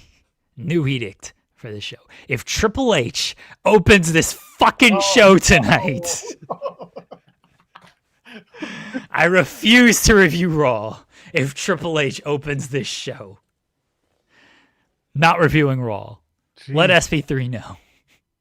Let him know. All right. I'm going to get out of like every single WWE review moving forward. Yeah, you're really finding ways. You're just moving the goalposts at this point. God, Jeremy, just tell him you hate WWE. I get it. Tell this dude to get off my television. That's all I ask. Can't win, man. You're going into 2026. Don't need you out there. You're going to see so much Paul Levesque, you won't even know what to do with it. Have fun at the show, Ken Bruno. Say hi to John Alba. Ken, for Christ's sake, make the photo, make the sign. Jeremy from Mr. Elegance. Yeah, should be. Got to see it. Or bring a giant In the Weeds sign. I'm not telling you anything you don't already know. Shout out to to Sean O'Hare. Have a sign that says "Get the fuck off of TV" and hold it up when Triple H comes out. Get off my screen. My God. All right. Tomorrow, Jeremy and SP3. Well, Jeremy for sure. SP3 will be a game time decision. The main event is in doubt. It's in But doubt. we'll see. 10 a.m. Eastern throughout the week, baby. We're here. Let's find some clips and find some stuff, and we're going to do everything again for Jeremy Lambert. You know who I am. You know who he is because I just said so. Leave a thumbs up on the way out. Y'all stuck around for the show. We really appreciate it. We'll be back, and we'll see you then. Ladies and gentlemen, friends beyond the binary, we'll see you in the next one.